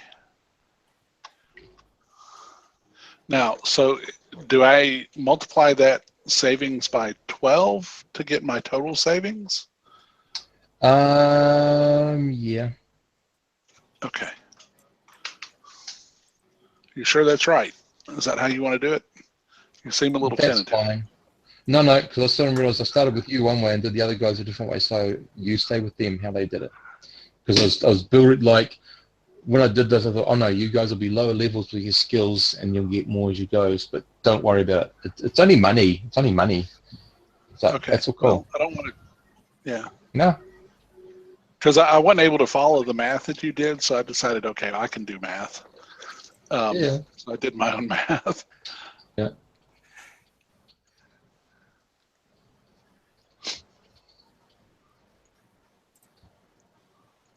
Okay. All right. All right. So I've got a fair amount of money. Okay.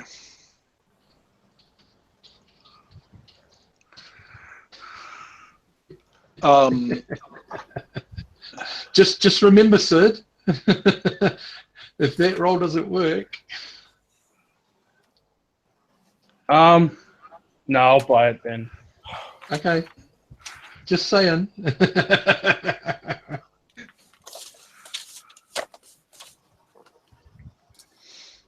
Okay, that's all cool. I mean, yeah, that's all cool. The thing is, how the money works, guys, is like if you had paid off a mortgage or something, you would be putting it into that, and that's fine. You had that much money, but it's not like having a huge savings account because other expenses probably would have come along that wouldn't be actually that much.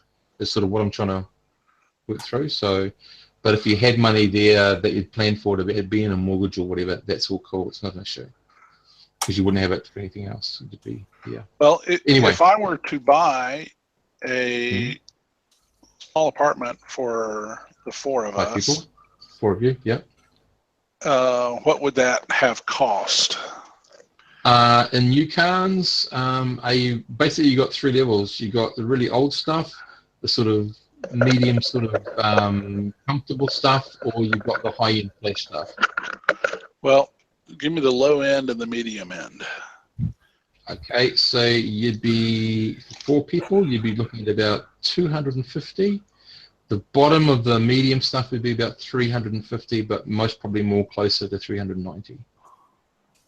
So 250 to 400. Yeah. And that's like per month, is that right? No. We're talking about is that 100,000. That's to buy. Oh, 250,000 to buy. Yeah, to buy. Yeah, to buy. Sorry. Oh my God. Well, hell, I only have 57,600 saved. Yes, I'd be half paid. Yep. I wouldn't even be half paid. I'd be a third paid. Or yeah. Shit, that's a lot. Up to you though. You don't have to. Yeah. No, I was just thinking through it. Okay. Just remember, rent puts you at a little bit more of a disadvantage because you can be shoved off any time. Fuck them. They're just kids. Cool. Okay. So Sid, do you figure anything out? Do you find any interesting news on the interwebs? Hold on. Can you guys hear me? Oh, yeah, okay, cool. Yeah. Just so you know, Sid, you can easily access the normal news data file stuff. That's easy. You are an admin person with a computer. You could try to very quietly access a little bit more of a business documents around it if you want. It is a bit more shady, but you could do it. If I'm asked, I'll think about it, but I think right now it's just grieving. Right. He's just sitting at the kitchen counter or whatever here. Yep, into the bed, just drinking beer. That's it, Paul. Okay. So along comes Halbert. Halbert, sorry, Halbert. Oh, yeah. And he asks, what did you find out?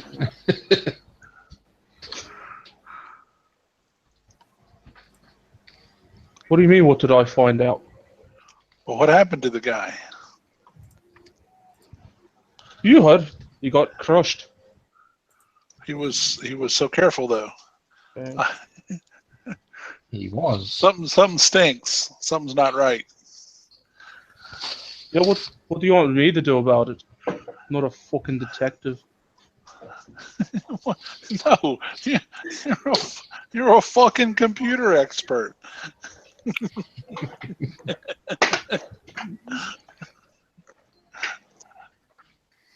And it's at this point, we've been drinking the beer, and we think seriously about testing the brawling versus the martial arts rules.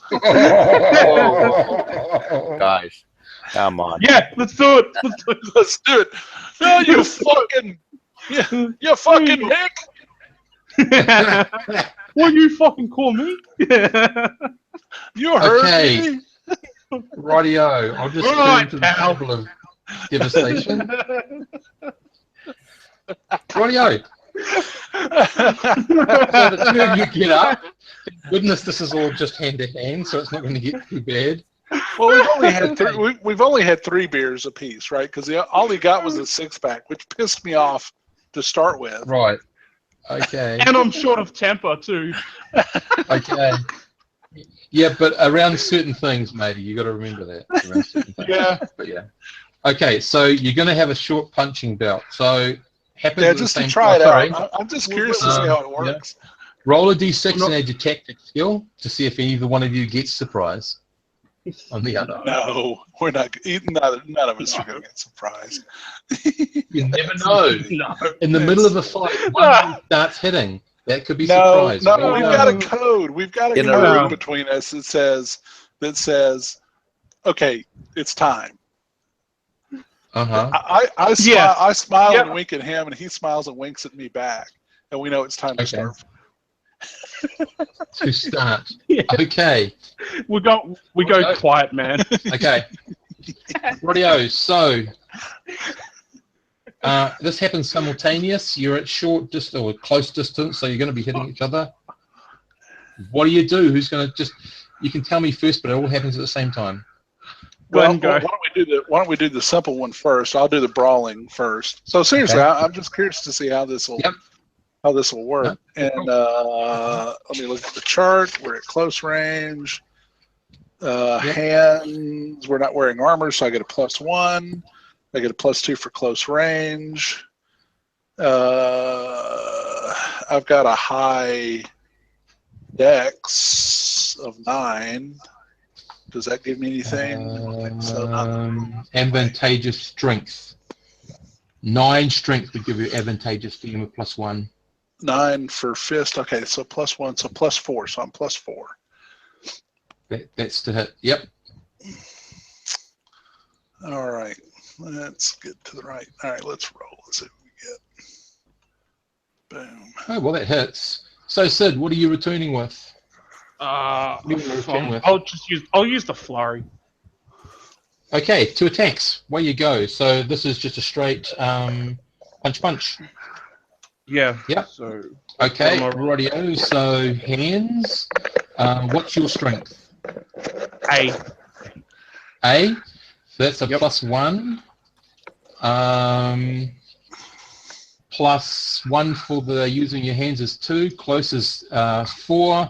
+2 for your skill, that's a 6, and you get 2 attacks. Oh, sorry, you get Shama. Glenn, do you want to roll damage, which is 1d, and where it's going to go?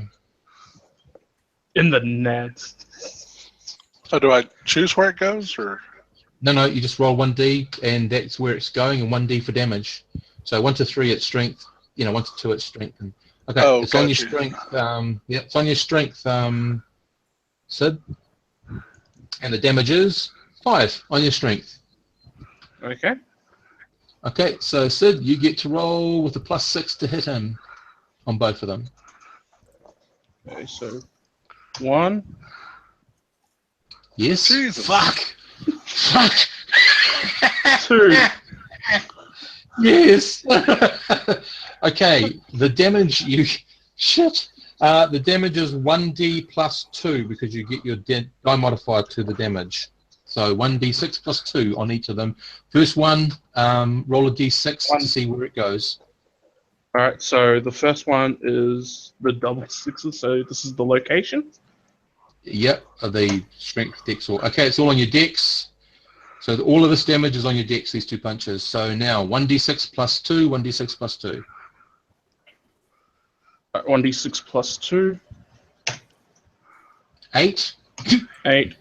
And 1d6. And another 1d6 +2. Yeah. Okay, do you have 16 on your dex, Glenn? I've got 11. No, you don't anymore. All right, so 5. Can I pull back? I pick where I put it. No, I mean let's play it out and see how it works. Yeah. Okay. I'm 5 down on my thing, so I'm 5 strength. Yep. So you've got 8, and so one stat's down. I need you to. I'm going to use our combat rules. So I need you to give me an endurance check, please, on 2d6, endurance or less, All right, to stay awake. 8 endurance. And no bonuses. So I need to roll under an 8. No! Bump. He goes. Yay! Go. Boom. Under. Yeah, under. Yeah. Boom. He knocks you out. Oh shit! Okay, so now you look over at Patrick who gets up. Yeah, you look over at Patrick who gets up and starts running for the door. Like, oh shit! I haven't got rid of my anger. Well, shit. I mean, you only rolled 1, 2. How many 6s did you roll? Shitloads. 3, 4. You rolled 4 6s, then you had +6 on your attack. Yeah, I thought I was doing pretty good because I should have used a club. Anyway. Oh no! I should have shot you with a submachine gun. No. I should have just used my can. I would have done less damage. There you go. The martial arts works that way. Oh, okay. It seems a little bit overdone, but all right. No, that's pretty cool. Go, oh, fucking shite! What's your name again, Len? Halbert. Albert.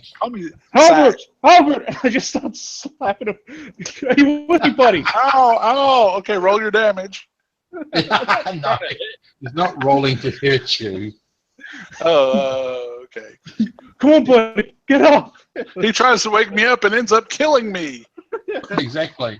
Do you know if you tried to use your martial arts on combat armor, you would have had a grand total of 0, just do your straight roll? Really? Yeah, he's got a +6 to hit, and it's -6 to hit combat armor. Oh, for combat armor, yeah. But so if he was attacking somebody, cloth armor, it's what, -4? Cloth is -4, yeah. So you get a +2 to hit somebody in cloth armor. Yeah. So a martial artist to get someone in combat armor is still pretty deadly. Still got a good chance. It's better than most. Okay. Oh, So I should really- I was +6 as well. I forgot to add my brawling skill, but it didn't matter. I hit anyway. Yeah. It's just the damage is a D6. He gets his he gets a little bit more damage with his So Yeah. in another, and then he rolls like the left-handed god. Yes, exactly. Okay, so the tension is relieved a little bit. Patrick's putting up the stools and stuff, trying to rearrange the place. And what are you saying now? Is he awake? Yeah, eventually, after a wee while. I say, God damn it! So did you use your computer skill yet, or what? No, I'm busy trying to get you back up on your feet. Go back to that, huh? But if you want it that bad, because I feel so guilty about knocking you flat on your ass, I will go do it then.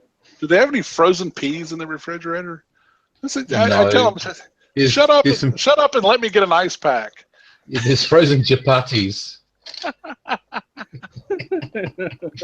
You two have to be serene like the owl, not batshit like the bat. Not batshit like the bat. I like that. Okay. What are you going to do, Sid? Exactly what sort of database are you going to try to infiltrate or access and how and all that sort of stuff? Let's get all the stuff I can get legally first. So, okay. So that's really without much of a computer skill. It all points to official records state that You get pictures of after the event. You get a rundown of how his service, and that it's really, really unfortunate that in one moment absence of good judgment that such a good man's life would be ended in so much loss of money because all that sort of stuff. We've just seen the result of bad judgment. Yeah, I'm surprised they let these guys work at all. They're usually on. We're also shifts. in the same band. Yeah. Yeah, I know. But I would hate to be in a jamming session when you both disagree on what you want to sing. No, we're one of those bands that's like really terrible, and so they like put you they put you on stage, but the stage is covered with a chain link fence, and everybody in the audience is like throwing beer bottles. The Blues Brothers. The chicken wire keeps the beer bottles out, and I have to be. And when I listen to these guys play, I have to be serene like the deaf owl. Well, and so like between sets we go out and we drink beer and people walk up and say, hey, you guys suck, and then we beat up on them. What the fuck you just say to me? What the fuck did you say to me? All right, I hate you. Can't talk about my Irish friend like that. Like, quit saying it like I do. Say fuck like I do.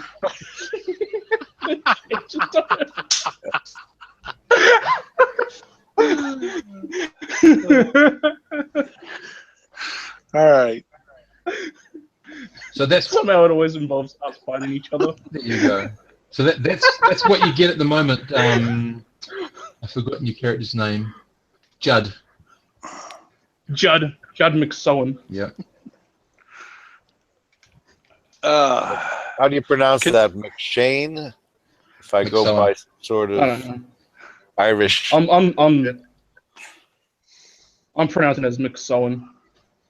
Okay. McSinn. No, it's McSinn. Well, fine then. It's McSinn. No, it's a trithong. Look up the Gaelic trithong. I'll look it up real quick. I think it's McSinn. I hope they mercifully forgot pronunciation over the centuries. I hope. Well, I mean, he can pronounce it however he wants to, I guess. But yeah. If it's sin, then we'll go with McSinn. Okay. It might be Shin. I don't know, but we'll figure it out. Okay, Judd, what are you doing next? So basically, it's just. I guess we can't get videos of the actual incident. That might be possible if you were to actually be there. Enter the no. All you have to do is you would have to access the database in the Upport. So can I do it from here, or do I actually have to go up there? You can do it from here, but just remember you're leaving a trail, so you might want to think about how you can hide your trail a bit. You can access it using your credentials, but that will leave a trail. Yeah, that will leave a trail. We can go somewhere else. I mean, yeah, let me try to hide my trail. Okay. Because I mean, we might be better just getting on like public on a public access terminal. Possibly, but then he's got to go hack through two systems, the out system and the in system. Yeah, but it'll be more secure, won't it? It could do. He's going to try us a few computer tricks. So, give me a computer roll, please, Sid. +2, because I got +2 computer. Yep. Okay, you've got the result there. You feel pretty okay about how you're going. You've got a link. You're carrying it on some. You found a weather data stream that you're actually carrying your link on. So they're just getting telemetry stuff about weather systems and that sort of stuff. So it's a short burst. So you've got a short amount of time. but this should cover your tracks. I would like to try to hit another weather satellite, but I don't want to waste time. So let's just go in and see if I can get the security system. Okay, well that's easy. You know exactly where to go. The trick is going to be securing the data without them knowing it's taken. So give me another roll. So please. I'd have to copy it and be careful. Yeah, well, yeah, because you know what the system needs to look like and all that sort of stuff. So yep. If you give me a roll, please. Same computer? Yep, same computer roll. Okay, you're coming up with a few issues. You can't cover your track. You can get in and identify some of the files that you need, but if you open them or try to copy them, you are aware that there is some added layers of security in this particular area of data recording, of storage. All right, I will make a note of them and log back out. Maybe later I can look at it. Okay. I'm too drunk and I just knocked out my friend. Right. And I ain't thinking straight. Who was obviously asking for it. Okay. Exactly. And it's still. Okay, guys. Yeah. So the next day is you're going to be returning back to New Cairns or to Aspen, wherever you're going, and your shift's later that night. So you're on night shift, which starts shortly after dinner, around about 8. So you're running from 8 till about 4 in the morning shift. And the area, so Sid, you give me a 1d6 roll, please, because you're going to actually assign the group their task. Where you go? 1d6, please. 3. Let's have a look. Okay, so you and I'm saying Halbert. You and Halbert are. Yep, you're on ground. Why did I think it was Leland then? It's Halbert. What now? It was Hal. Okay. I just changed it to Halbert because Yep. was Okay. weird. Radio. So, Halbert, you're taking over security. So your job is to basically ensure that the starport there's been a bit of a perimeter breach. You're finding that some people are trying to get off world. Of course, they don't realise that to get onto another ship is another story altogether. But your job is to over by the warehouses, there seems to be a perimeter breach. So you're sort of focusing your work there with your team. So why are people trying to get off world? Because some people do. They just do. Oh, it's just normal. It's just normal people trying to get away. Okay. Yeah, every now and again you get some idiots, saying, just, oh, that world's going to be a better place, but they don't have the money or the way to get over there or something like that, but they just move. It doesn't seem to be anything too nefarious at the moment about it. So that's sort of your task for this evening shift. Judd, you're in doing some paperwork, liaising with some customs officials, and just doing some background checks on people. So you'll be sitting at the computer desk for a wee bit tonight. Yep. Yeah. Yep. And Patrick, yeah. You are actually doing you're in ship service, so you'll be servicing some ships. It's interplanetary, not inter-system. So you'll be on that southern western part, just running some checks on some ships, and also, doing a bit of stock take. Things of that nature is what you're doing tonight. Mm-hmm. So I'll just start with the easiest one, the security. Can you give me a 2d6 roll, please?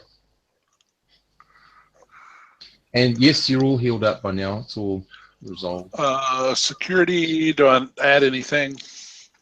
Like, can I add my brawling or something? No. Probably if you have streetwise, that might help. No. No? Okay. So just 2d6.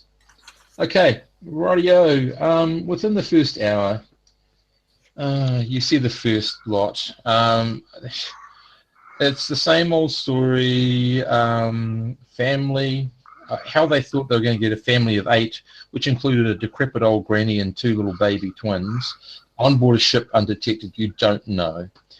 But however, this family is from Mut, which is the Egyptian nation, and they're trying to get off planet, so you've got to take them to Control, which is the major control, not the inter-system control station.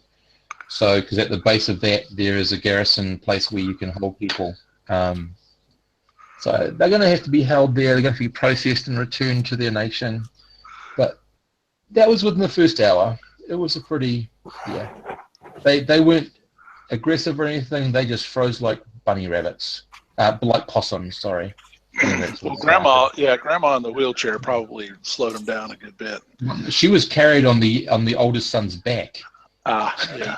Yeah, it was like, how the hell were they thinking? What were they thinking? So you'll have probably called in Patrick to come over at his first chance to actually repair the fence where they've managed to get through. Okay. So Patrick, if I can get you to come over and do a mechanic roll, please, just to repair it and have a look. Okay, mechanic roll.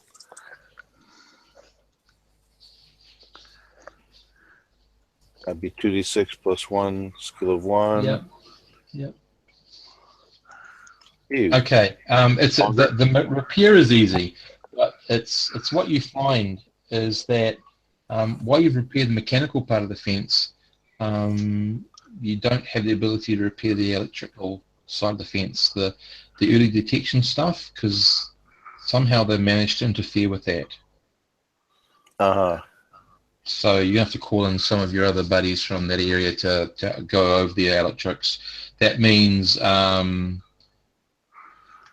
going to have to stand around the area with a couple of the men there just to protect it, because it's probable that's going to be in the area that they're going to use to break in again. So you can report that in, which will come across Judd's desk because he's on the night team. So you're aware of that. You also get a request from Garrison that you've got this family. They've identified them as this family, that they're from. This is their ID number. That you'll have to start talking to their police force for someone to come and collect them and take them home. Just more admin and paperwork and stuff. But the good thing about this allows you to move out of your internal system into the outer system. So your outer communication computer system. So you might want to use that as an opportunity to do something. Yeah, I will do all that busy work and take the opportunity to Okay. Can you give me a computer roll, please, just to get into the upport? Yeah. This is a.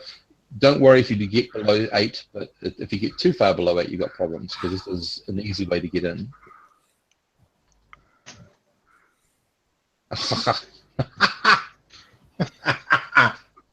Double sixes. Who was worrying? Okay, you've sailed right through. You've gone quickly straight in. I'm not even going to bother. I also know where the files are. Yeah, and you know their names. Rightio. So this next roll is where you're going to get a bonus because of all of the setup that you've done. Roll again with an added 2 on top of your computer skill. Okay, really quickly in the midst of all the other, you're multitasking, sending off this stuff to the police. All the other bits and pieces are going on. You quickly whip out the little USB thumb drive that you saved the files to into your pocket. And yeah, everything's shut and closed down, sent off. You file the paper, and the rest of your shift goes through, guys.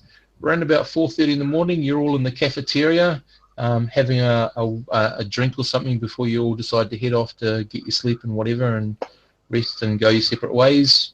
now's your opportunity to do whatever you want to do before you head off that way. I'm giving Hal the thumb drive. Right. And say, I didn't do this. I don't. Seeing as you wanted to fucking know the most, here's the videos. Okay. And you can get it. You can get it through security. Yeah. Yeah. Okay. All right. Well, and so, I get it through security. Did you check it to make sure there was nothing tagged to it or anything like that? I guess you rolled double sixes, so the answer would be yes. Yeah. No, he rolled 7. Double sixes were getting in. So. Yeah. Oh, okay. 11. Right. Yeah. The total, yeah. Okay. Well, and so I guess we will wait until we're off duty. Just like, oh fuck, I should have done that. What? Nothing. Nothing. Oh, okay. Sounds like. All right. Well, I'll hold on to it for the time being, and then I'll put it in a computer at a public access point at some point when we're off duty. Right.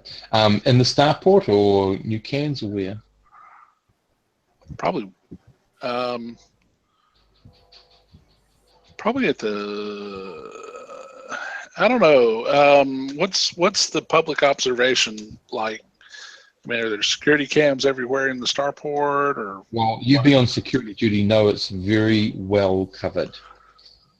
Okay. It adheres to Imperium standards. So, is there a way I could turn off some cams while I'm checking some stuff out at a public access point? You could, but you'd also be asked what's happened and why has it failed. Can I just break something and have somebody fix it? It's just like there's not just one camera. There's like cameras on cameras, if you know what I mean. Oh God. Okay. It's a Starport. What can we do? It's a B Starport. It's Okay. All right. Which means it's going to have a higher level of security. Okay. Well, I'll just wait until we get back to the city and then look at it. Okay. Yeah. Rightio. So you arrive home. People are like starting to get up for their day as you sort of start to head off to your night. Which is good. So you wait a wee while till everyone's sort of left. I mean, your wife's got her own job, so Yeah, and so I'll get a hat and my sunglasses and a turtleneck sweater and go out to some public access point and that I know maybe I'll check for security as I'm looking for a public access point. Very minimal. There's one camera on the cashier and one basically on the toilet, because the toilet would be the only other exit out of the through the small window or something. That's about their security. Okay.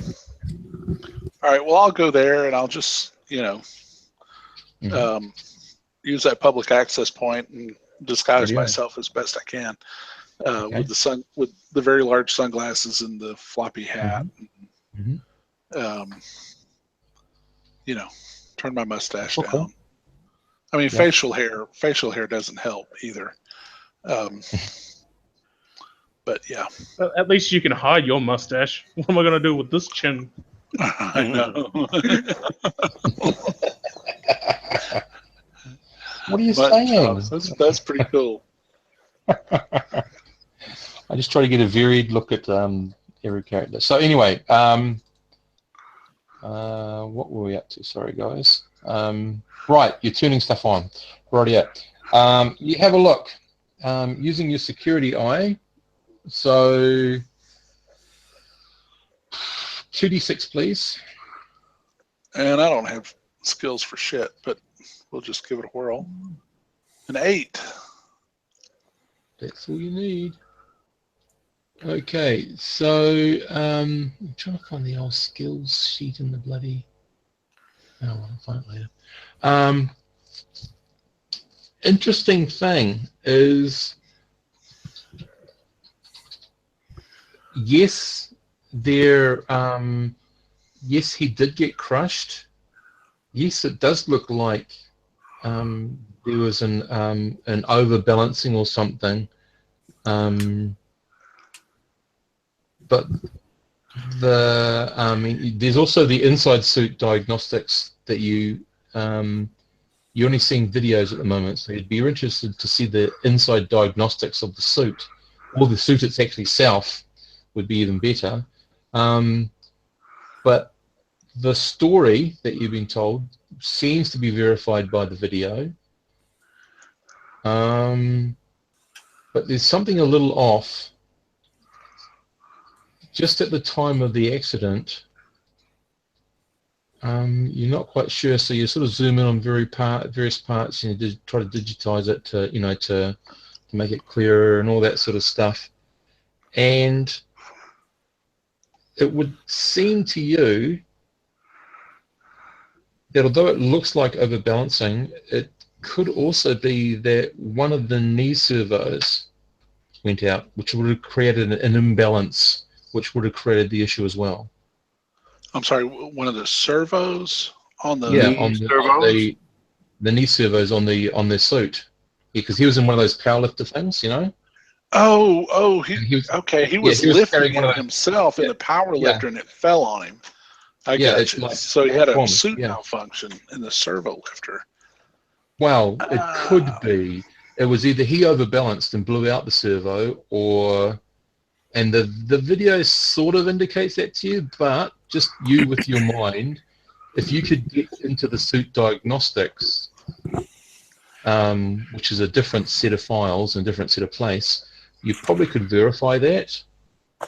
But I mean, you've seen servos blown out by being overstressed, yeah, and like the incorrect angles and all that sort of stuff. But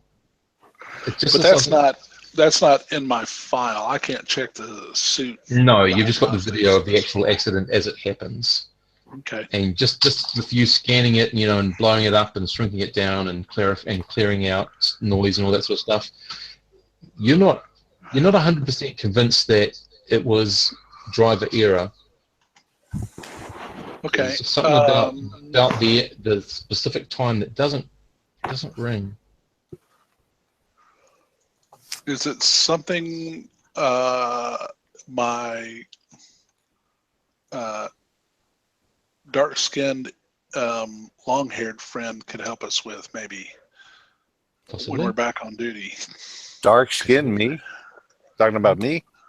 Yeah. Well, you'd need to get to the files first. That's the problem. Well, do we have to have the files, or could we just go directly to the suit? Well, if you could access the suit, that would be easy. Well, he's a mechanic, right? It's a barely mechanical one. By the way, I did put all my stuff in bio and info except for character generation. And so if you want, I don't know if anybody can see it publicly. They should be able to view at least my bio and info. I think we can only see our own person. Just our own? Okay. Yeah, I can only see me. You might want to, Steve might want to. Yeah. Yeah. My practice on Roll20 is we kick the access up a notch so everybody can see each other's bio and info, although not necessarily the character sheet tab. Yeah. Okay. Well, I can click show to players. There you go. Yeah. Judd's still to be finished, so I can't do much there. And Halbert. Well, I can't share Halbert until you change some things, Halbert. Yeah. You can give them the access to my sheet, but not edit. That's reasonable. Yeah. Yeah, because I've been using paper. Yeah. All right. Well, let's just call this college expenses. And we'll all know what it is. Nudge, nudge, wink, wink. And then we'll go, we're still no closer to knowing what it is. Okay, I'll just put all players for you, Pierre, your character's all set up. So it's all done. So we need to talk to more people about this issue. Yep. So you finished yours, Glenn? Just about. So you know the piece that I'm going to cut out. I'm just going to cut it out. Let's see. That's fine.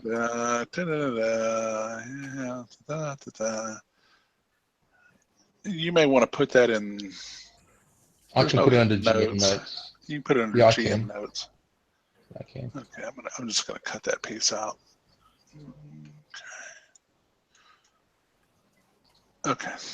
Okay, he should be good for you to access now.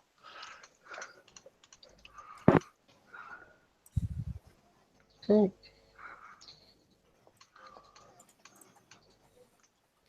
Here we go. Needs to change. Okay, and when you've managed to fill yours out, we can do the same for you. Okay, guys. Okay, so shift next night. Same sort of thing is happening. Can you give me a roll, please, Halbert? Oh, by the way, Halbert, you are welding a submachine gun on your security checks. Oh, just they let me carry around a submachine gun and actually like shoot people to death? Wow, warning shots only. You're not, unless you're fired upon, you do not fire at people. You fire up in the air or something. Well, you know, what goes up must come down. Yeah, but slower air resistance. Formulas fly through my head. So, as you're doing the check, no one's actually breaking in tonight, but you've detected something on the other side of another part of the fence. This is more north of the warehouse zone, and you're going to call on the maintenance guys again because you don't know what's here. Okay. Yeah. Yep. So, so this time, Patrick, you bring along some friends, and if you can roll 2d6 plus 1, because one has got electronic, he's got doing a scan of the area.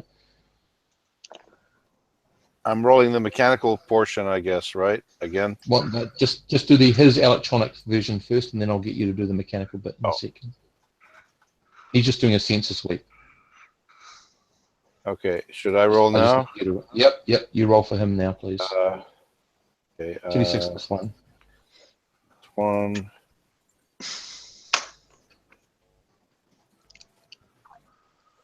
Good. Okay, radio. He's picking up. He gets a serious look on his face. He says, "I don't know what we're dealing with here, but they've got serious all of a sudden." And he sort of shows you on his sensor scan that there is a corridor, and on each side of the corridor, very carefully planted, if you don't follow the right steps, are a set of landmine explosives. That's a little disturbing.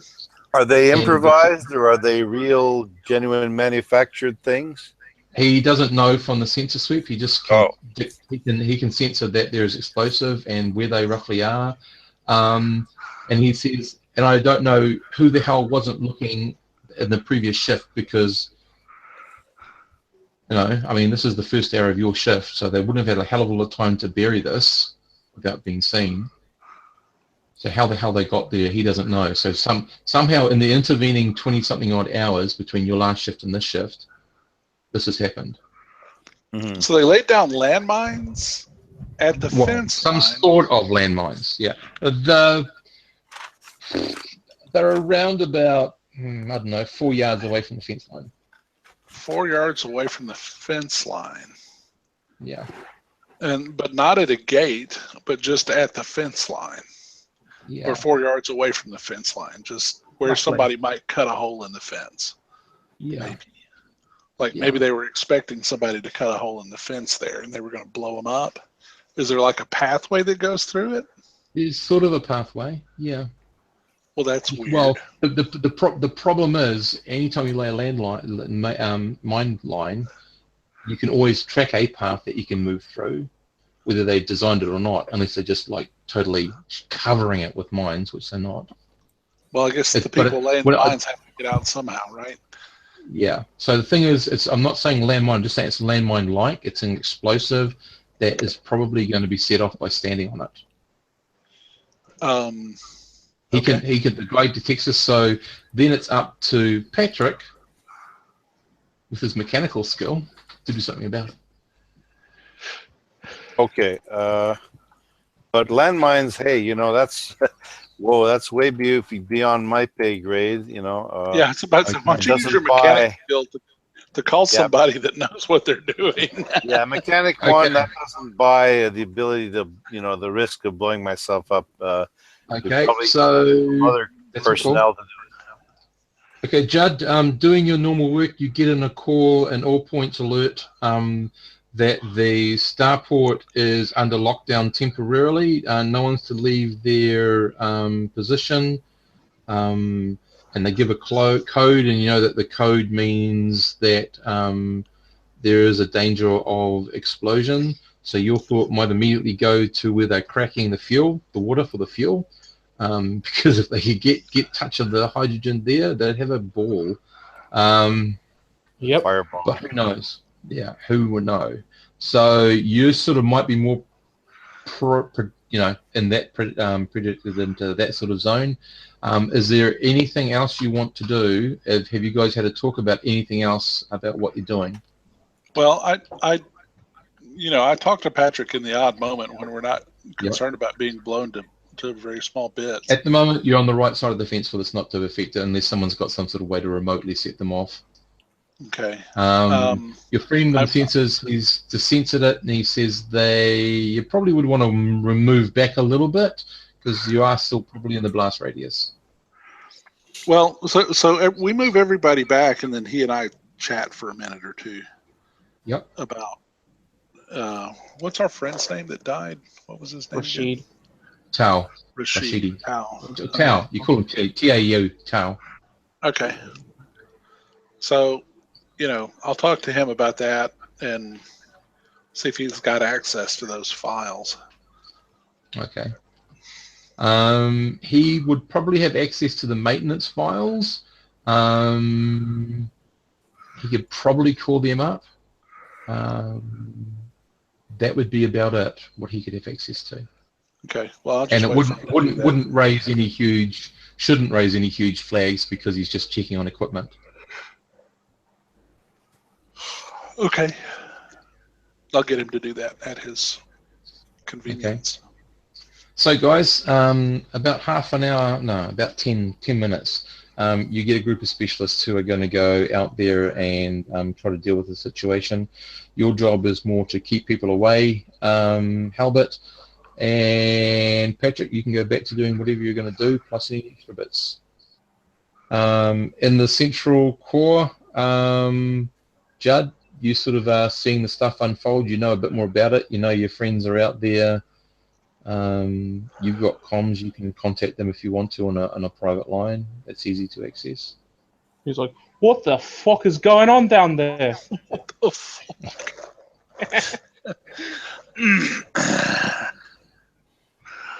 Oh, man. I guess no one's watching the store. Do we have a second shift that works here anymore, or what? Yeah, well, there's supposed to be 3 shifts. You're supposed to get 3 shifts of 8 hours apiece. So, yeah, what the hell they're doing, you don't know. Yeah. So, I guess I'm not going to talk about our buddy Tao over the phone. Mm-hmm. I'll wait until later and let him know what I see on the video. And maybe Patrick and I maybe Patrick and I can go and look at some maintenance files and figure out where this suit is and maybe pull it. Well, Patrick, you get back to your maintenance hangar sort of stuff. Do you want to try to access the files themselves at the moment?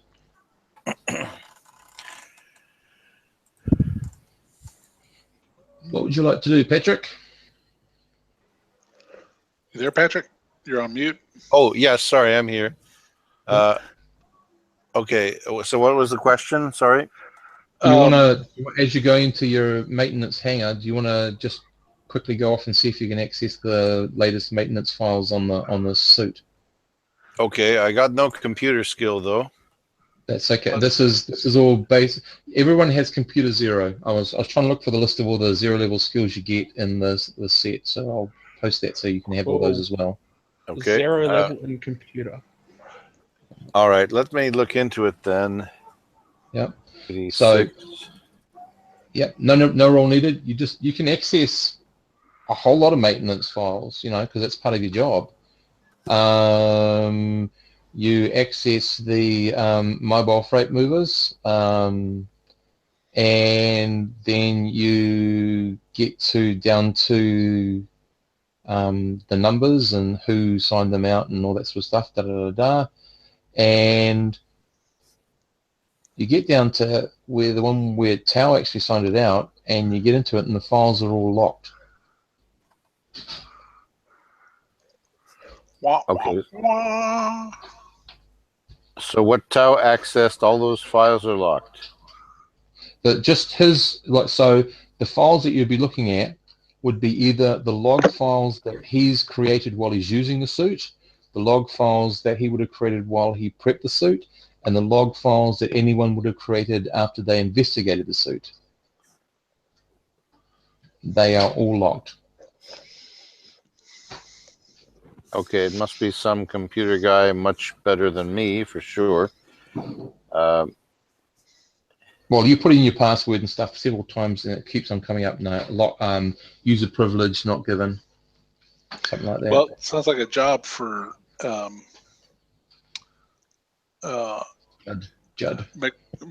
Mixion. I've looked up the pronunciation. All I get is Mixowen. Okay, that's yeah, cool. Mixon. I like Mixin better, but whatever. Yeah. Well, yeah, so cool. We'll call it Mixin. Mixin. And so on and so on and so on. Very good. Yeah. Okay, so, guys. Yeah. I guess. Yeah. When we go off duty, we'll talk to Judd. Okay. So you guys go off duty. You're sort of tightly talking. I know we're getting to the end of the day of the session, so we'll cut it as soon as you've had this conversation. What's your plan? Maybe we should kick some money to hire a higher level computer hacker type as an NPC. Task number 1. Plan number 1 is develop a plan. Right. Yeah. This is a good plan. What a genius. Anything else? Our plan is to come up with a plan. You guys with your plans, it takes 3 days to decide what to have for lunch 3 days ago. No, it's just bureaucracy. Well, we get, we'll get Judd to see if, this is an internal piece here. Yeah. So, we'll wait until the next day, I guess, and try to get Judd to get into the file again. Hopefully somebody will, try to explode something, or there'll be some big emergency. And, So your plan is for us to get blown up so I can look in the machine that supposedly crushed Rashid or Tao. We're pretty sure it crushed him. We're just, So, I tell him what I think happened. Over brews, quietly over beers. While you're thingy-bobbing, jamming. Right. Yeah. Okay, no, that's so cool. So you guys head off for the shift. You come back and we'll finish it just as I do this bit. There's a lot of scuttlebutt in each one of your departments. And it seems to be the same, that someone has managed to find out or leak the fact that those explosives, those are Soleimani explosives. The mines? So probably left over from the war, but What? The war? Soleimani, How long has the war been over? about 2 years. Soleimani Rim War. Well, Jesus Christ! And nobody's just walked over there by accident. Wow. No. They're not saying they were laid then. They're saying that these are Soleimani origin explosives. I gotcha. Somebody Yeah. got a hold of them from this. Okay. Well, so we're all Soleimani, aren't we? You are, but you're Imperium. Okay, but You we're are not origin part of of Soleimani, but you're Imperium now. We're not part of that If you go, unit. no, if you go to the community, I've got the subsector there, and you can see sort of you're only about 3 jumps away from the actual line. You're not that far away from it, I think. Okay. Okay, so we'll leave it there because it sounds like people are getting a bit tired. I know it took us a wee while to get the characters generated. No. Yeah, no, and also I was gone for a lot of it. No, it's totally cool. I'm just glad we've Couldn't been be able to helped. start. No, it's been cool.